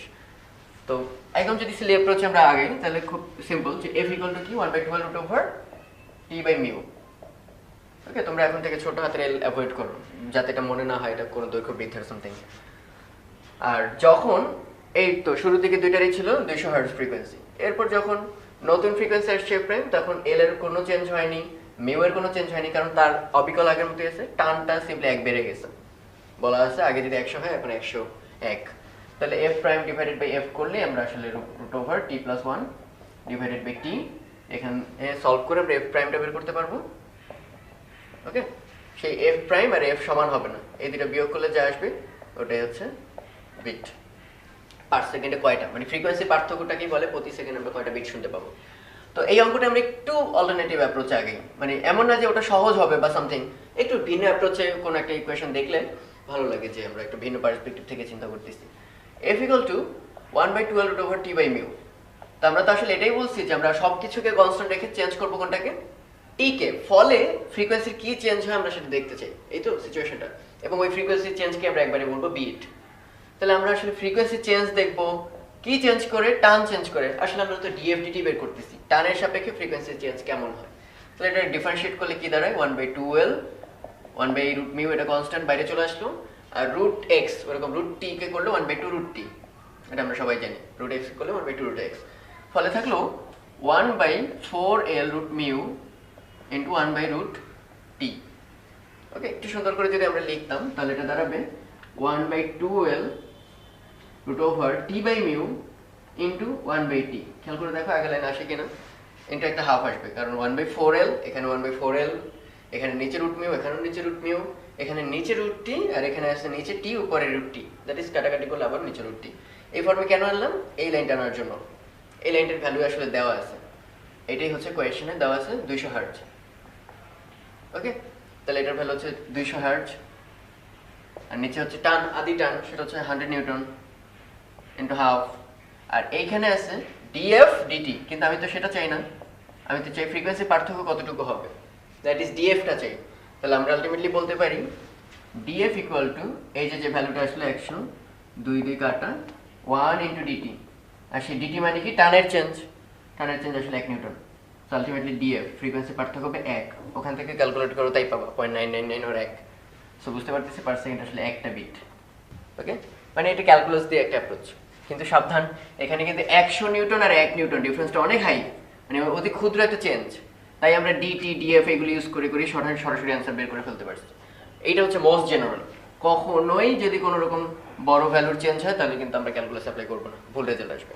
খুবই সিম্পল একটা কোয়েশ্চেন, যে দুইটা ভিন্ন ল্যাম্ডা 50 সেন্টিমিটার আর 50.5 সেন্টিমিটার তরঙ্গ দৈর্ঘ্যের দুটো ভিন্ন তরঙ্গ সেকেন্ডে 6টা বিট তৈরি করে। তো যখন এই বিট তৈরি করে ফেলছে, কমন সেন্স দুটার মধ্যে ফ্রিকোয়েন্সি পার্থক্য আছে, আর ওটা এমনিতেও আমরা বুঝি, মাধ্যম যেহেতু সেম, বেগ যেহেতু সেম, তাহলে ভি ইকুয়ালটা আমরা জানতাম এফ ল্যাম্ডা, তাহলে ভি কনস্ট্যান্ট, ল্যাম্ডা আলাদা, তাহলে অবশ্যই কি ফ্রিকোয়েন্সি আলাদা হতে হবে। আমরা আশা করি বুঝতে পারছি কি বলছি, যে 3 গুণ 2 মিলে যেমন 6 হবে, ল্যাম্ডা যদি আলাদা হয় 2 এর জায়গায় সাপোজ 3, তাহলে 3 তার 3 থাকতে পারবে না, এটা অবশ্যই কত হয়ে যেতে হবে 2, মানে ল্যাম্ডা আলাদা হলে ফ্রিকোয়েন্সি এমনভাবে বদলাবে যাতে ভেলোসিটি থাকে কনস্ট্যান্ট। তো আমরা এই কথাটা কেন বলছি, এই যে সেকেন্ডে 6টা বিট তৈরি করে, আমরা এখন দেখতে চাই এটার ফ্রিকোয়েন্সি বেশি নাকি এটার ফ্রিকোয়েন্সি বেশি। তোমাদের কি মনে হয়, যার ল্যাম্ডা বেশি তাকে অবশ্যই ফ্রিকোয়েন্সি কম করতে হবে যাতে গুণফলটা কনস্ট্যান্ট থাকে। তাহলে এখানে ল্যাম্ডা কার বেশি, 50.5 এর, তাহলে তার ফ্রিকোয়েন্সি কম, f2 ছোট, f1 বড়, তার মানে f2 লেস দ্যান f1। তাহলে সুবিধাটা কি হলো, কোয়েশ্চনে দেওয়া আছে f1 মাইনাস f2 হচ্ছে 6, f1টা বড়। ওকে, এখন f সমান আমরা কি জানি, v বাই ল্যাম্ডা, কারণ v equal to f lambda, তাহলে v by lambda 1 minus v by lambda 2 equal to 6। তো ল্যাম্ডা 1 দেওয়া আছে 50 পয়েন্ট, এই সব কিছু দেওয়া আছে, ওগুলোকে এতে কনভার্ট করে নেব আমরা, 50 10 টু দি পাওয়ার মাইনাস 2 মিটারে কনভার্ট করে নিলাম, v 50.5 10 to the power minus 2 এটা সলভ করলেই আমরা ভেলোসিটি পেয়ে যাবো। তাই অবশ্যই ফার্স্ট চেকটা দিবা এখান থেকে, যা ল্যামডা বেশি তার ফ্রিকোয়েন্সি ছোট, এবং একই মাধ্যমে থাকলে ভেলোসিটিটা সেম থাকে। এই জন্য সুরশলাকা যদি বাতাস থেকে পানিতে নিয়ে নাও তাহলে বেগ চেঞ্জ হবে, কিন্তু সুরশলাকাকে যত জোরে বাড়ি দাও আস্তে বাড়ি দাও ফ্রিকোয়েন্সিটা কিন্তু সেম থাকবে। সোর্স যতক্ষণ না চেঞ্জ হবে ততক্ষণ কিন্তু ফ্রিকোয়েন্সি সেম থাকবে। এই কথাগুলো আলুর ক্ষেত্রেও খাটবে, তো এই কথাগুলো অবশ্যই খুব ভালো করে খেয়াল করবা। তো বিট রিলেটেড আরেকটা খুবই সিম্পল অঙ্ক, দুইটা টিউনিং ফর্ক দেওয়া আছে, সেটার মধ্যে একটা ফ্রিকোয়েন্সি 480 হার্টজ, সাপোজ এটাই হচ্ছে সেই তরঙ্গ, আর একটা হচ্ছে 482 হার্টজ, তার চেয়ে একটু বেশি ফ্রিকোয়েন্সিওয়ালা আরেকটা তরঙ্গ। তো এখন আমার নিজের একটা সুর আছে বা আমার একটা তরঙ্গ আছে, যেই তরঙ্গটা ওদের কারোর ফ্রিকোয়েন্সিরই সমান না, সমান হলে কোনো বিট হবে না, এটা সবসময় মনে রাখবা, কারণ বিট হয় আসলে ফ্রিকোয়েন্সি পার্থক্য থাকলে। তো কোয়েশ্চেন করছে আমার ফ্রিকোয়েন্সিটা যেহেতু ওদের থেকে আলাদা, ওদের থেকে কোয়াইট আলাদা, ফলে প্রথমটার সাথেও বিট তৈরি করে, দ্বিতীয়টার সাথেও বিট তৈরি করে। প্রথমটার সঙ্গে যদি একত্রে বাজাও তাহলে তার সাথে বিট তৈরি হয় 5টা, ব্যাস শেষ। দ্বিতীয়টার সঙ্গে যদি একত্রে বাজাও তাহলে সেক্ষেত্রে বিট তৈরি হয় 7টা সেকেন্ডে। কোয়েশ্চেন করছে সেই ফ্রিকোয়েন্সিটা তাহলে কত। তো এইটুকু তো আমরা বুঝি যে বিট মানে হচ্ছে ফ্রিকোয়েন্সি পার্থক্য, কোনটা বড় কোনটা ছোট এটা কিন্তু গেস করা যায় না আরও তথ্য না দিলে। তাহলে যেহেতু সেই তথ্য দেয়নি, তাহলে আমরা বুঝতে পারতেছি আমার ফ্রিকোয়েন্সির সাথে 480 5টা করে বিট তৈরি করে, মানে সেকেন্ডে 5 হার্টজের পার্থক্য। তাহলে প্রথম ক্ষেত্রে যদি চিন্তা করি 480 হচ্ছে টিউনিং ফর্কের, তার সঙ্গে 5টা বিট তৈরি করে, মানে 5 হার্টজ গ্যাপ, তাহলে সেটা হতে পারে 485 কিংবা 475, মানে 5 কম কিংবা 5 বেশি। এখন আবার বাজালাম কার সাথে, 482 এর সাথে, তার সঙ্গে গ্যাপ কয়টা, 7টা, তাহলে 7টা গ্যাপে হতে পারে 7টা কম 475, 7 5 12 82, অথবা 7টা বেশি মানে 489। তো এটা কি সম্ভব যে একটাই মাত্র ফ্রিকোয়েন্সি, হ্যাঁ, তো একবার 475 ওটার নামে আরেকবার 485, একবার 489, এটা হতে পারে না। তো দুইটার ক্ষেত্রেই যে শর্ত পূরণ করে সেই হচ্ছে অ্যান্সার। আসলে 475 এমন জিনিস যে এই দুইটা শর্তই ফিল আপ করতেছে, প্রথমটার সঙ্গে 5টা গ্যাপ, দ্বিতীয়টার সঙ্গে 7টা গ্যাপ, এবং তার ফ্রিকোয়েন্সিও একটাই, এবং সেটা কত, 475 হার্টজ। অ্যান্সার কিন্তু তিনটেই লিখবো না আমরা, অ্যান্সার হচ্ছে 475 হার্টজ। তো এটা তোমাদের সিলেবাসে নতুন মেলোডির পরীক্ষা বা মেলডির পরীক্ষা বেসিক্যালি। তো এটার জন্য খুব কঠিন অঙ্ক না, জাস্ট থিওরিটা শিখলেও খুব ভালো কাজে পারবো তোমরা। সেটা হচ্ছে দুইটার একটা টিউনিং ফর্ক একবার রাখবো এভাবে, আর একবার রাখবো এরকম 90 ডিগ্রি অ্যাঙ্গেলে, এবং এই দুইটা মোডকে যথাক্রমে বলে সেই যে আমরা পড়তাম অনুদৈর্ঘ্য বা লঞ্জিটিউডিনাল, এটা হচ্ছে অনুপ্রস্থ। অনুদৈর্ঘ্য অনুপ্রস্থ কেন নাম, এখানে ওয়েভ যেদিকে যায় তার প্যারালালে কিন্তু এই টিউনিং ফর্কের বাহু দুটো কাঁপে, এই যে এরকম ওয়েভও যাচ্ছে ডান দিকে, আর এদিকে দেখো বাহু কাঁপতেছে কিন্তু উপরে নিচে, কিন্তু ওয়েভ যাচ্ছে কোন দিকে, ডান দিকে, তাই অনুপ্রস্থ মানে আড়াআড়ি। তো অনুদৈর্ঘ্য আর অনুপ্রস্থের মধ্যে সবকিছু সেম রাখছি আমরা, সুতার দৈর্ঘ্য সেম রাখছি, সবকিছু সেম, ম্যাটেরিয়াল সেম, কিন্তু চেঞ্জটা কোথায় একটু খেয়াল করো, এখানে লুপ সংখ্যার মধ্যে আমি ইচ্ছা করে একটা পার্থক্য রাখছি। ওই একই দৈর্ঘ্যে যেখানে এখানে 4টা লুপ হবে, এখানে সেখানে 2টা লুপ হবে। তোমরা যদি একটু কারণ জানতে চাও, কারণটা আসলে খুব কঠিন না। এখানে দেখো এই বাহুটা যখন কাঁপবে প্রত্যেক এক কাঁপায়, কমপ্লিট কাঁপায় এক একটা ওয়েভ তৈরি করে যাচ্ছে, মানে এর কাঁপা সংখ্যা, মানে আমি যদি এভাবে বলি টিউনিং ফর্কের ফ্রিকোয়েন্সি যা, এখানে উৎপন্ন ফ্রিকোয়েন্সিও তাই। ওকে, টিউনিং ফর্কের ফ্রিকোয়েন্সিকে আমরা ধরলাম n, তাহলে ওখানে যে উৎপন্ন ফ্রিকোয়েন্সি তারে সেই ফ্রিকোয়েন্সি আর টিউনিং ফর্কের ফ্রিকোয়েন্সি সমান। বাট একটু এবার খেয়াল করো, এখানে টিউনিং ফর্কের ফ্রিকোয়েন্সি মানে টিউনিং ফর্ক যতক্ষণে পূর্ণ একবার কাঁপবে এখানে কিন্তু হাফ হবে, আবার যখন আরেকবার কাঁপবে তখন এখানে বাকি হাফ হবে। তার মানে এখানে দুইবার করলে কমপ্লিট একবার করে। কারণটাও খুব সিম্পল, এখানে আপ ডাউনের সাথে সাথে ও আপ ডাউন করে, কিন্তু এখানে একবার বাড়ি দেওয়ার সাথে সাথে লুপ তৈরি করে আবার পেছনে নেওয়ার সময় টান টান করে ফেলে, ঠিক আছে, আবার যখন যায় নিচের হাফ তৈরি করে আবার টান টান করে ফেলে, ফলে প্রত্যেক কাপার অর্ধেক কাপায় কিন্তু সে পুরো স্থির করে দেয় তারগুলোরে, ফলে ফ্রিকোয়েন্সি আসলে অতটা হতে পারে না, মানে সমান তালে কাঁপতে পারে না, অর্ধেক তালে কাঁপে। তাহলে আমি বলতে পারি এবার টিউনিং ফর্কের ফ্রিকোয়েন্সি যদি n হয়, ওই ফ্রিকোয়েন্সি হবে n/2, পুরো ফ্রিকোয়েন্সি সে পারবে না। তাহলে আমরা তো f এর ফর্মুলা জানি টানাতারে আর কম্পন থেকে, f = 1/12 √T/μ। সেই f এর জায়গায় যদি অনুপ্রস্থ হয় সিম্পলি হবে n, আর যদি অনুদৈর্ঘ্য হয় n/2, 1/12 √T/μ, এখানে হবে n/2। তাহলে এই পদ্ধতিতে আসলে আমরা একটা টানাতারে আর কম্পনের সাহায্যে টিউনিং ফর্কের ফ্রিকোয়েন্সি নির্ণয় করতে পারি লুপ সংখ্যা কাউন্ট করে। এখানে কিন্তু আসলে 1/12 না, যদি এটা ফান্ডামেন্টাল হতো তাহলে, মানে মূল সুরের ক্ষেত্রে বেসিক্যালি আমরা তোমাদের ফর্মুলাটা শিখেছিলাম, জেনারেল ভার্সন হচ্ছে p/12, যেখানে p এর পরিচয় হচ্ছে ওই দৈর্ঘ্যের মধ্যে কয়টা লুপ আছে। যেমন প্রথম ক্ষেত্রে p এর ভ্যালু হচ্ছে 2, পরের ক্ষেত্রে হচ্ছে p = 4। তো মেলডির পরীক্ষা একটা সিম্পল ম্যাথ, এটা হচ্ছে কোন মোড তোমরাই বলো, এটা হচ্ছে লঞ্জিটিউডিনাল মোড বা অনুদৈর্ঘ্য মোড। তাহলে এখানে বলা আছে তারটার দৈর্ঘ্য হচ্ছে 1 মিটার, এবং এটা যখন কাঁপবে তখন এই 1 মিটার দৈর্ঘ্যে 2টা লুপ তৈরি হলো। এই টিউনিং ফর্কের ফ্রিকোয়েন্সি দেওয়া আছে 128 হার্জ এবং এই তারের প্রতি একক দৈর্ঘ্যের ভর হচ্ছে 5×10⁻⁶ কিলোগ্রাম। কোয়েশ্চেন করছে এই টান করে তো রাখা হয়েছে টানা তার, সেই টানের ভ্যালুটা কত টান দিয়ে একে টান টান করে রাখা হয়েছে। ওকে, তো টানটা বের করে ফেলি আমরা। টি ইকুয়াল টু, তো আমরা জানি না এফ ইকুয়াল টু জানি 1/12 √/t/μ, এটা ফান্ডামেন্টালের জন্য। আর যদি লুপ সংখ্যা বেশি হয় তাহলে p/12, এটি হচ্ছে ইন জেনারেল। তাহলে এখানে লুপটা কত 2 আর নিচে এল হচ্ছে 1 মিটার, √/t আর মিউ দেওয়া আছে 5×10⁻⁶, ফ্রিকোয়েন্সি দেওয়া আছে 128। তাহলে এই ভ্যালু আমরা সলভ করলেই এখানে আননোন একমাত্র টি, এখান থেকে টি বের হয়ে আসবে। এটাই কোয়েশ্চেনে চাওয়া হয়েছে। আর সাথে বলছে যদি এই টিউনিং ফর্কটা 90 ডিগ্রি রোটেট করো তাহলে চেহারা হবে এমন। আশা করি বুঝে গেছো। কোয়েশ্চেনটা করছে এই 90 ডিগ্রি রোটেট করলে কি চেঞ্জটা আসবে। লঞ্জিটিউডিনাল মোড থেকে ট্রান্সভার্স মোডে চলে আসবে, আর ট্রান্সভার্স মোডে আসলে আমরা জানি কি ফ্রিকোয়েন্সি ডাবল হয়ে যাবে, দ্যাট ইজ লুপ সংখ্যা দুইটার জায়গায় 4টা হয়ে যাবে। এবার কোয়েশ্চেনটা হচ্ছে 3টা সাইনোসয়েডাল ওয়েভ বা ওই অগ্রগামী তরঙ্গ, তোমরা যে হিসেবে চিন্তা সাইন দ্বারা ব্যাখ্যা করা যায় যেগুলোর, 3টা সাইনোসয়েডাল ওয়েভ যাদের বিস্তার যথাক্রমে a/2 a/3, তারা পরস্পর সুপার ইম্পোজড হলো, মানে একটা জায়গার উপর 3টাই পড়লো একসঙ্গে। তাদের পর্যায়কাল সমান, এই লাইনটা আমি একদম আন্ডারলাইন করে দিচ্ছি, তাদের পর্যায়কাল সমান এবং দশা হচ্ছে যথাক্রমে 0 ডিগ্রি, π/2 রেডিয়ান এবং মানে 90 ডিগ্রি আর 180 ডিগ্রি। কোয়েশ্চেন করছে হচ্ছে লব্ধি বিস্তার কত হবে। লব্ধির প্রসঙ্গ কেন আসলো? কারণ একটার উপর 3টা পড়ছে, মোট বা যোগফলটা কত হবে এবং দশা কত হবে লব্ধি। তো এখানে আমরা একটা সিস্টেম ফলো করব এবং তার জন্য এই শর্তটা মাস্ট, ফ্রিকোয়েন্সি বা পিরিয়ডটা সমান থাকতে হবে। ওকে, যেহেতু কোয়েশ্চেনে বলেই দিচ্ছে আমরা সেই মেথডটা ফলো করতে পারবো। আর এটা সম্পর্কে ডিটেল তোমরা আরেকটু বড় হয়ে শিখবা। তোমরা জানবা এরকম ওয়েভগুলোকে আমরা একটা ভেক্টর হিসেবে রিপ্রেজেন্ট করতে পারি। যে ভেক্টরটা ঘূর্ণায়মান, সেই যে আমরা বারবার বলতাম কাল্পনিকের মধ্যে একটা কাটা ঘোরে, ফেজর বলে ওভারঅল নাম। তোমরা ইলেকট্রিক্যাল ইঞ্জিনিয়ারিং বা যে কোনো কিছু পড়তে গেলে এটা পারবার সামনে। তো একটু মাথায় রাখো যে যে কোনো এরকম ওয়েভ যদি ফ্রিকোয়েন্সিটা সেম থাকে তাহলে আমরা তাদের এরকম কাটা দিয়ে রিপ্রেজেন্ট করতে পারবো ভেক্টর চিহ্ন দিয়ে। তো সেই ভেক্টরের একটার হাইট হচ্ছে a এবং তার অ্যাঙ্গেল হচ্ছে 0 ডিগ্রি, ফলে এক্স অ্যাক্সিসে সেটা বসা। এরপর বলছে a/2 এবং সেটা 90 ডিগ্রিতে, ফলে এটা হবে a/2 90 ডিগ্রিতে। আর এটা হচ্ছে a/3 এবং সেটা হচ্ছে 180 ডিগ্রিতে, তাহলে উল্টা দিকে a/3। তাহলে 3টা ভেক্টরের লব্ধি বের করা একদম বাচ্চাদের কাজ। কিভাবে করব? a ডানে a/3 বামে, ফলে এদের কাটাকাটি হয়ে থাকবে কত? থাকবে a - a/3 আর উপরে থাকতেছে কত? a/2। ফলে পিথাগোরাস অ্যাপ্লাই করে পাচ্ছি আমরা, এটা হচ্ছে লব্ধি। তাহলে রেজাল্টেন্ট ম্যাগনিটিউড হবে √a - a/3 whole square plus a/2 whole square root. এটা গেল লব্ধি। আর অ্যাঙ্গেলটা কত হবে? যেটা লব্ধি দশা, tan θ ইকুয়াল টু হচ্ছে লম্ব বাই ভূমি।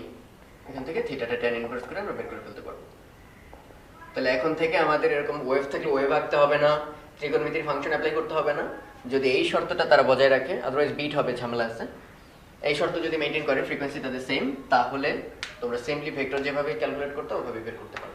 খুব পপুলার একটা অঙ্ক, 24টা সুরশলাকা ক্রমবর্ধমান ফ্রিকোয়েন্সিতে সাজানো আছে। ক্রমবর্ধমান মানে হচ্ছে প্রথমে সবচেয়ে ছোট ফ্রিকোয়েন্সি, তারপর আরেকটু বড়, আরেকটু বড়, এরকম করে 24টা। এবং বলা আছে প্রত্যেকটা পরেরটার সাথে, মানে প্রথমটা দ্বিতীয়টার সাথে, দ্বিতীয়টা তার পরেরটার সাথে 4 হার্জ বিট তৈরি করে, মানে প্রতি সেকেন্ডে 4 বার বিট দেয়।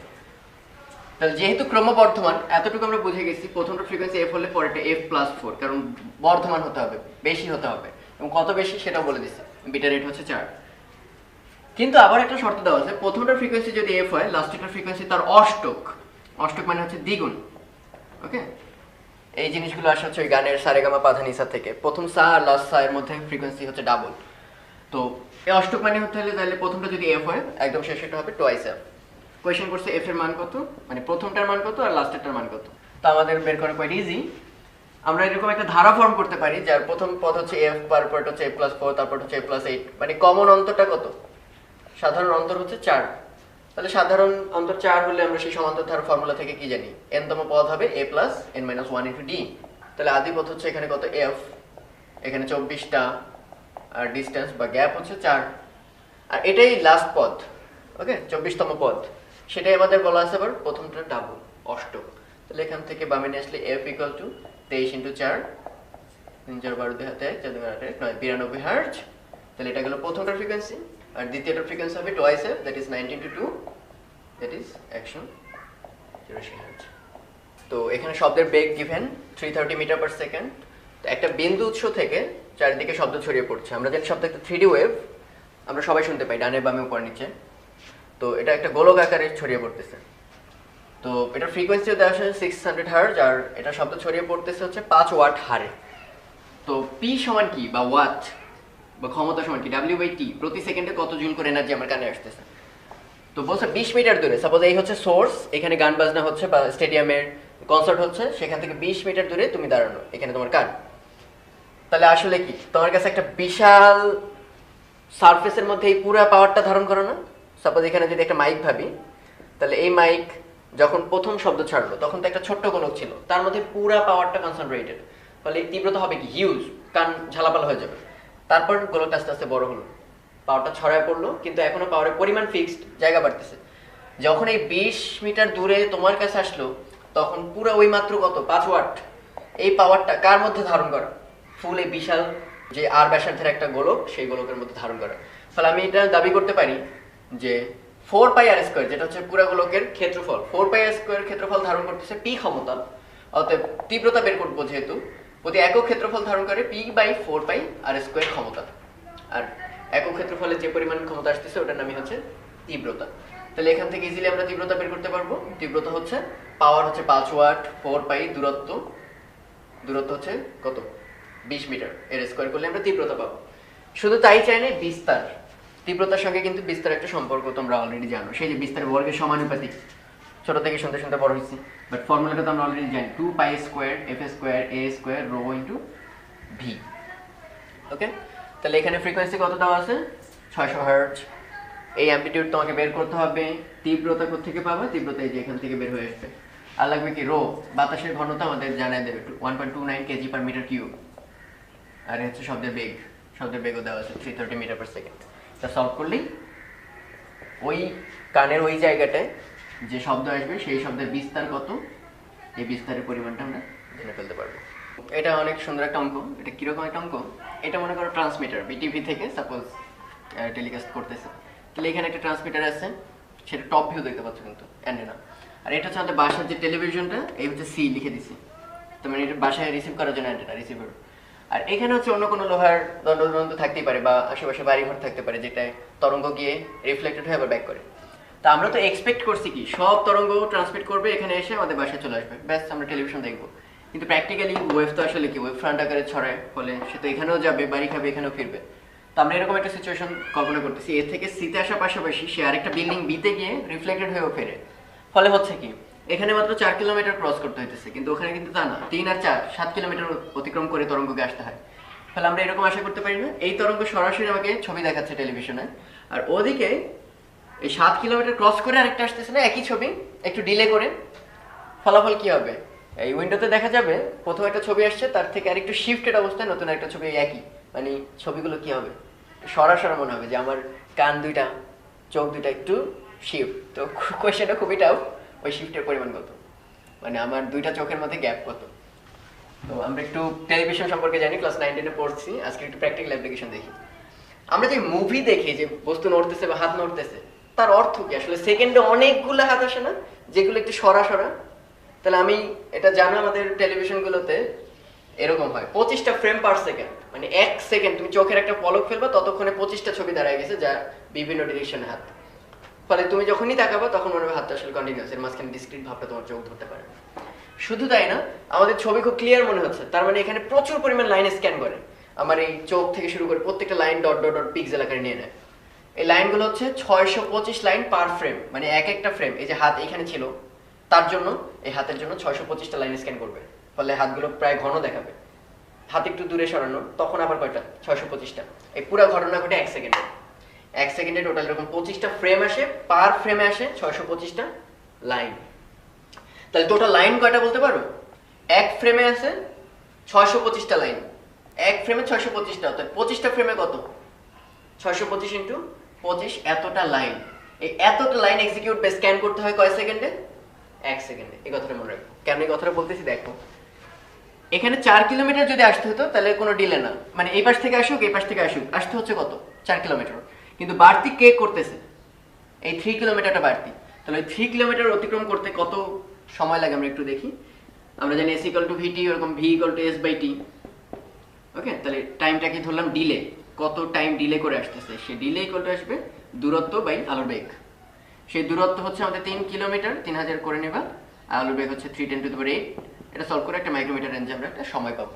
একটু ডিলে হইতেছে পরের ফ্রেমটা আসতে, ততক্ষণে কি কি কাহিনী ঘটে যাচ্ছে একটু খেয়াল করো। আমরা বলতে পারি এতগুলা লাইন স্ক্যান করে 1 সেকেন্ডে, এই যে ঠিক এতগুলো লাইন স্ক্যান করে 1 সেকেন্ডে। তাহলে প্রত্যেকটা লাইন স্ক্যান করতে কত লাগে? একটা লাইন স্ক্যান করতে টাইম লাগে 1/625 × 25, এত সেকেন্ড টাইম। তাহলে এই লাইন স্ক্যানের বেগটা কত? কোয়েশ্চনে দেওয়া আছে এই টেলিভিশনের এই প্রস্থটা হচ্ছে 50 সেন্টিমিটার, তাহলে এক একটা লাইনের দৈর্ঘ্য হচ্ছে 50 সেন্টিমিটার। ওকে, তাহলে একটু খেয়াল করে দেখো, একটা লাইন স্ক্যান করতে এত টাইম লাগতেছে। তাহলে আমরা কি বলতে পারি না, লাইন স্ক্যান করার বেগ, এই যে স্ক্যান করার বেগ ভি ইকুয়াল টু কি হবে, লাইনের দৈর্ঘ্য ডিভাইডেড বাই এক একটা লাইন স্ক্যান করতে কত টাইম লাগে। তো ওখানে আমরা বের করছি একটা লাইন স্ক্যান করতে কত টাইম লাগে, সেই যে 1/625 × 25, আর উপরে হচ্ছে একটা লাইনের দৈর্ঘ্য, সেটা হচ্ছে 50 সেন্টিমিটার। এত ছোট না, ওই যাই হোক যা দেওয়া থাকবে ওইটাই ভ্যালু বসে দেবো। তাহলে এই হচ্ছে এক একটা লাইন স্ক্যান করার বেগ, কি বেগে যাচ্ছে। কিন্তু একটা লাইন স্ক্যান শুরু হয়ে গেছে, তার আরেকটু পর সময় এসে আরেকটা লাইন শুরু হবে না? এই যে একটা লাইন স্ক্যান হচ্ছে, তার কিছুক্ষণ পর গিয়ে আরেকটা লাইন স্ক্যান শুরু হবে, ফলে তাদের মধ্যে এই গ্যাপটা রয়ে যাবে না? একটা লাইন ফুল স্ক্যান শেষ, কিন্তু পরের ছবির জন্য কিন্তু এটাও পরিমাণ ডিলে হয়ে গেছে, সে কিছুক্ষণ পরে গিয়ে আবার স্ক্যান শেষ করবে। তাহলে আমরা বলতে পারি এবার কতটুকু শিফট হবে ছবির মধ্যে, সেই ডেল্টা এল হবে প্রত্যেকটা লাইন স্ক্যান করার বেগ ভি, আর কতক্ষণ পরে স্ক্যান করা শুরু করছে এই সেটাও আমরা সেটা ওটা বের করে রাখছি অলরেডি। এই যে একটা লাইন স্ক্যান করার বেগ আর কতক্ষণ পর লাইন স্ক্যান করা শুরু করছে, তাহলে এতটুকু সময়ের মধ্যে নিশ্চয়ই একটু লাইন স্ক্যান করতে পারে নাই, আর পারে নাই মানে কি অতটুকু আমার ছবি ডিলে অবস্থায় থাকবে, শিফট অবস্থায় থাকবে। তাহলে এই ভেলোসিটিটাই হচ্ছে কি লাইন স্ক্যান করার বেগ, এই 50 10⁻², 1/625, আর টাউটাই হচ্ছে তোমার এই পুরো মানটা এখানে বসিয়ে দিবা। কমপ্লেক্স ক্যালকুলেশন, বাট জিনিসটা মজার যে কেন আসলে ছবিগুলো কাপা কাপা আসে, এর কারণ হচ্ছে রিফ্লেকশন। তো এরকম খুব একটা পপুলার অঙ্ক হচ্ছে যে একটা টেলিভিশন বাজানো হলো এবং সেটার তীব্রতা লেভেল হচ্ছে 86 ডেসিবেল, আর অন্যভাবে মানে ওটা শেষ আলাদাভাবে একটা ক্যাসেট প্লেয়ার বাজালে সেটার তীব্রতা লেভেল হয় 92 ডেসিবেল। তো কোয়েশ্চেন হচ্ছে যদি দুইটা একত্রে বাজতে থাকে, দ্যাট ইজ মিলিত শব্দের তীব্রতা লেভেল কত হবে। তো আমরা খুব টেম্পটেড হয়ে যাই যে 86 আর 92 যদি সরাসরি যোগ করে দেওয়া যেত কত ভালো হতো, কারণ এটার তীব্রতা লেভেল জানি I1 সে, এটা জানি, এর দুটো যোগ করলে মিলিত শব্দের তীব্রতা লেভেল আসলে হবে কি না, হবে না। তো আমরা এখন ওইটাই ব্যাখ্যা করবো, তো মিলিত শব্দের তীব্রতা লেভেল আসলে কত হবে। তো আমরা একটু এটার তীব্রতা ফর্মুলা থেকে একটু আসি, যে তীব্রতা লেভেল বিটা যদি বলি এবং আমরা সবসময় ডেসিবেলে প্রকাশ করার চেষ্টা করব, তাহলে ফর্মুলা আগে একটা 10 অলওয়েজ থাকবে। ওকে, তাহলে 10 log I1 divided by I0, I1 for television. Okay, তো এটা হচ্ছে তীব্রতা লেভেলের রাশিমালা, এবং খেয়াল করে দেখছো তীব্রতার সাথে কিন্তু তীব্রতা লেভেলের সম্পর্কটা লগ দ্বারা নির্ধারিত। তার মানে তীব্রতাকে আমরা কোনো একটা অপারেটর লগ অপারেটর দ্বারা অপারেট করার পর আমরা একটা সংখ্যা পাচ্ছি যার নাম দিলাম তীব্রতা লেভেল। ওকে, এবং খেয়াল করে দেখো তীব্রতা যত গুণে বাড়ে তীব্রতা লেভেল কিন্তু ওভাবে বাড়ে না। সে ফর এক্সাম্পল তীব্রতা লেভেল বাড়লে 1000 গুণ মানে 10⁻³ টাইমস, কিন্তু তীব্রতা লেভেল বাড়বে হচ্ছে 3 গুণ মাত্র, মানে 3 পরিমাণে বাড়বে। ব্যাপারটা অনেকটা এরকম যে একটা 10⁻³ তাকে লগ করলে আসলে কত আসবে, লগ 10 ভিত্তিক 10⁻³, দ্যাট ইজ 3। তার অর্থ হচ্ছে একটা বোমা বর্তমানে ফাটলো এবং আমার কান তা টলারেট করতে পারলো, তার চেয়ে 1000 গুণ বাড়তি শব্দের কোনো বোমা ফাটলে আমার কান কিন্তু সেটা বুঝবে না, আমার কান বুঝবে মাত্র আগের চেয়ে 3 পরিমাণ বাড়তি একটা শব্দ আসছে। সো এই কারণে বলা হয় আমাদের কান ইটসেলফ একটা লগারিদমিক স্কেল, মানে আমাদের শব্দের হাত থেকে বাঁচানোর জন্য কান আগেই ফিল্টার করে লগ বানায় তারপর আমাদের শোনায়। সো এটা বিধাতার একটা দান, আমরা অবশ্যই বলবো। ওকে, তো টেলিভিশনের জন্য আমরা লিখলাম, এবার আমরা লিখলাম ক্যাসেট প্লেয়ারের জন্য, তাহলে এটা কি হবে 10 log I2 divided by I0। তো একটু খেয়াল করার বিষয়, যখন আমরা একটা জিনিসের তীব্রতা লেভেল বের করতে চাই এইখানে থাকে ইনপুটটা কোন শব্দের বা কোন তীব্রতার তীব্রতা লেভেল। সিমিলারলি এখানে টেলিভিশন তীব্রতার তীব্রতা লেভেল, তাহলে আমরা যদি মিলিত শব্দের তীব্রতা লেভেল চাই অবভিয়াসলি এখানে মিলিত তীব্রতা থাকতে হবে। তার মানে আমরা যখন মোট বা টোটাল তীব্রতা লেভেল বের করতে যাব তখন আসবে 10 log, এখানে থাকতে হবে মিলিত তীব্রতা level, that is I1 plus I2, আর অলওয়েজ কম্পেয়ার করি কার সাথে, প্রমাণ তীব্রতা যেটা 10⁻12 ওয়াট পার মিটার স্কয়ার, তোমরা শুনছো 1000 হার্টজ কম্পাঙ্কে। তো আমাদের আসলে I1 প্লাস I2 এই টার্মটা নির্ণয় করতে হবে, কিন্তু এখানে বিটা 1 আর বিটা 2 যোগ করে দিলেই কিন্তু I1 প্লাস I2 হয়ে যাবে না। তাই আসলে আমাদের করতে হবে কি, এগুলো গিভেন ডাটা থেকে আমরা কিভাবে করতে পারি খেয়াল করুন। 10 log I1 বাই I0 এটাই কোয়েশ্চেন অনুসারে হচ্ছে আমাদের 86। ওকে, তো এটা থেকে আমরা কি করতে পারি, লগ, আসলে এগুলো সব 10 ভিত্তিক, ওটা মনে রাখবে কিন্তু। I1 বাই I0 কি লেখা যায়, তাহলে 8.6, এই 10 দিয়ে ডান পাশে ভাগ হয়ে গেল। তাহলে এখানে তো আসলে নিচে মনে মনে কি আছে, 10 আছে। সো লগের ডেফিনিশন অনুসারে I1 বাই I0 এটা চলে আসতেছে 10 টু দি পাওয়ার 8.6, ক্যালকুলেটর বের করতে পারবো আমরা।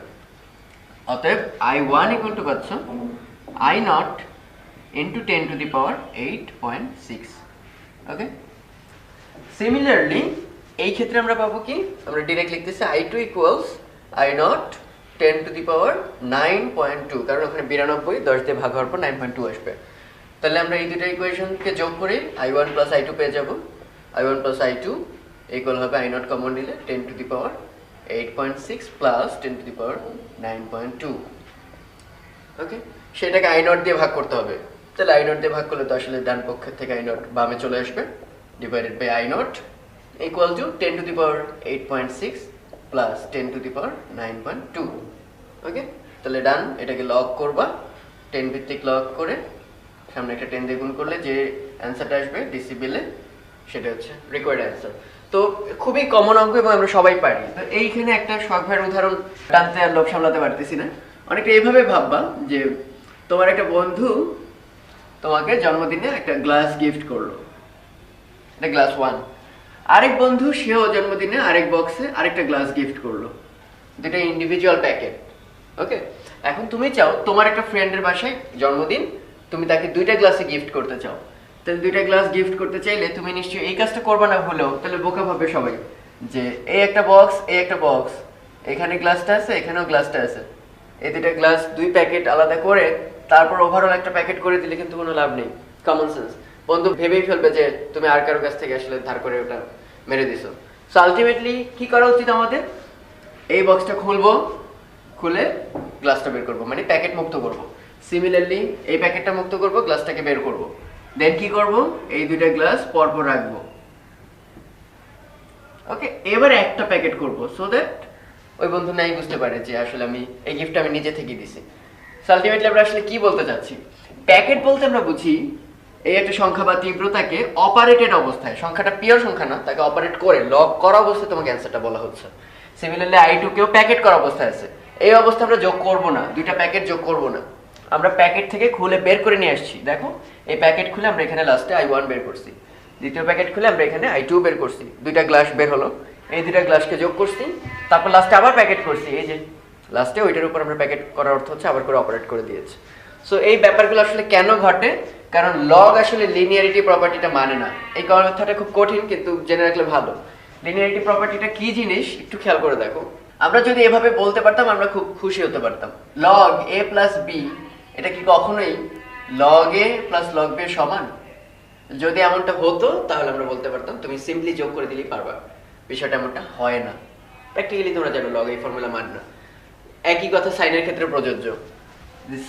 সাইন একটা ফাংশন, সাইন 30 ডিগ্রি মানে আমরা সবাই জানি কিনা, সাইন 30 ডিগ্রি হচ্ছে হাফ, মানে 30 ডিগ্রি সাইন কত, হাফ। একইভাবে 60 ডিগ্রি সাইন কত, √3/2। আমি যদি বলি 90 ডিগ্রি সাইন কত, মানে এই দুইটার যোগফলের সাইন কত, মিলিত শব্দের সাইন কত, তাহলে তুমি আশা করবা কি সাইন 90 হবে এই দুইটা যোগফল, কিন্তু প্র্যাকটিক্যালি কি তাই? আধা যোগ √3/2 প্র্যাকটিক্যালি হয় 1, যেটা মোটে ওদের দুইটা যোগফল না। এর কারণও খুব সিম্পল, কারণ আমরা জানি সাইন a প্লাস বি কখনোই sine a plus sine B না। যদি হতো তাহলে আমাদের আর কোনো চিন্তা করা লাগতো না।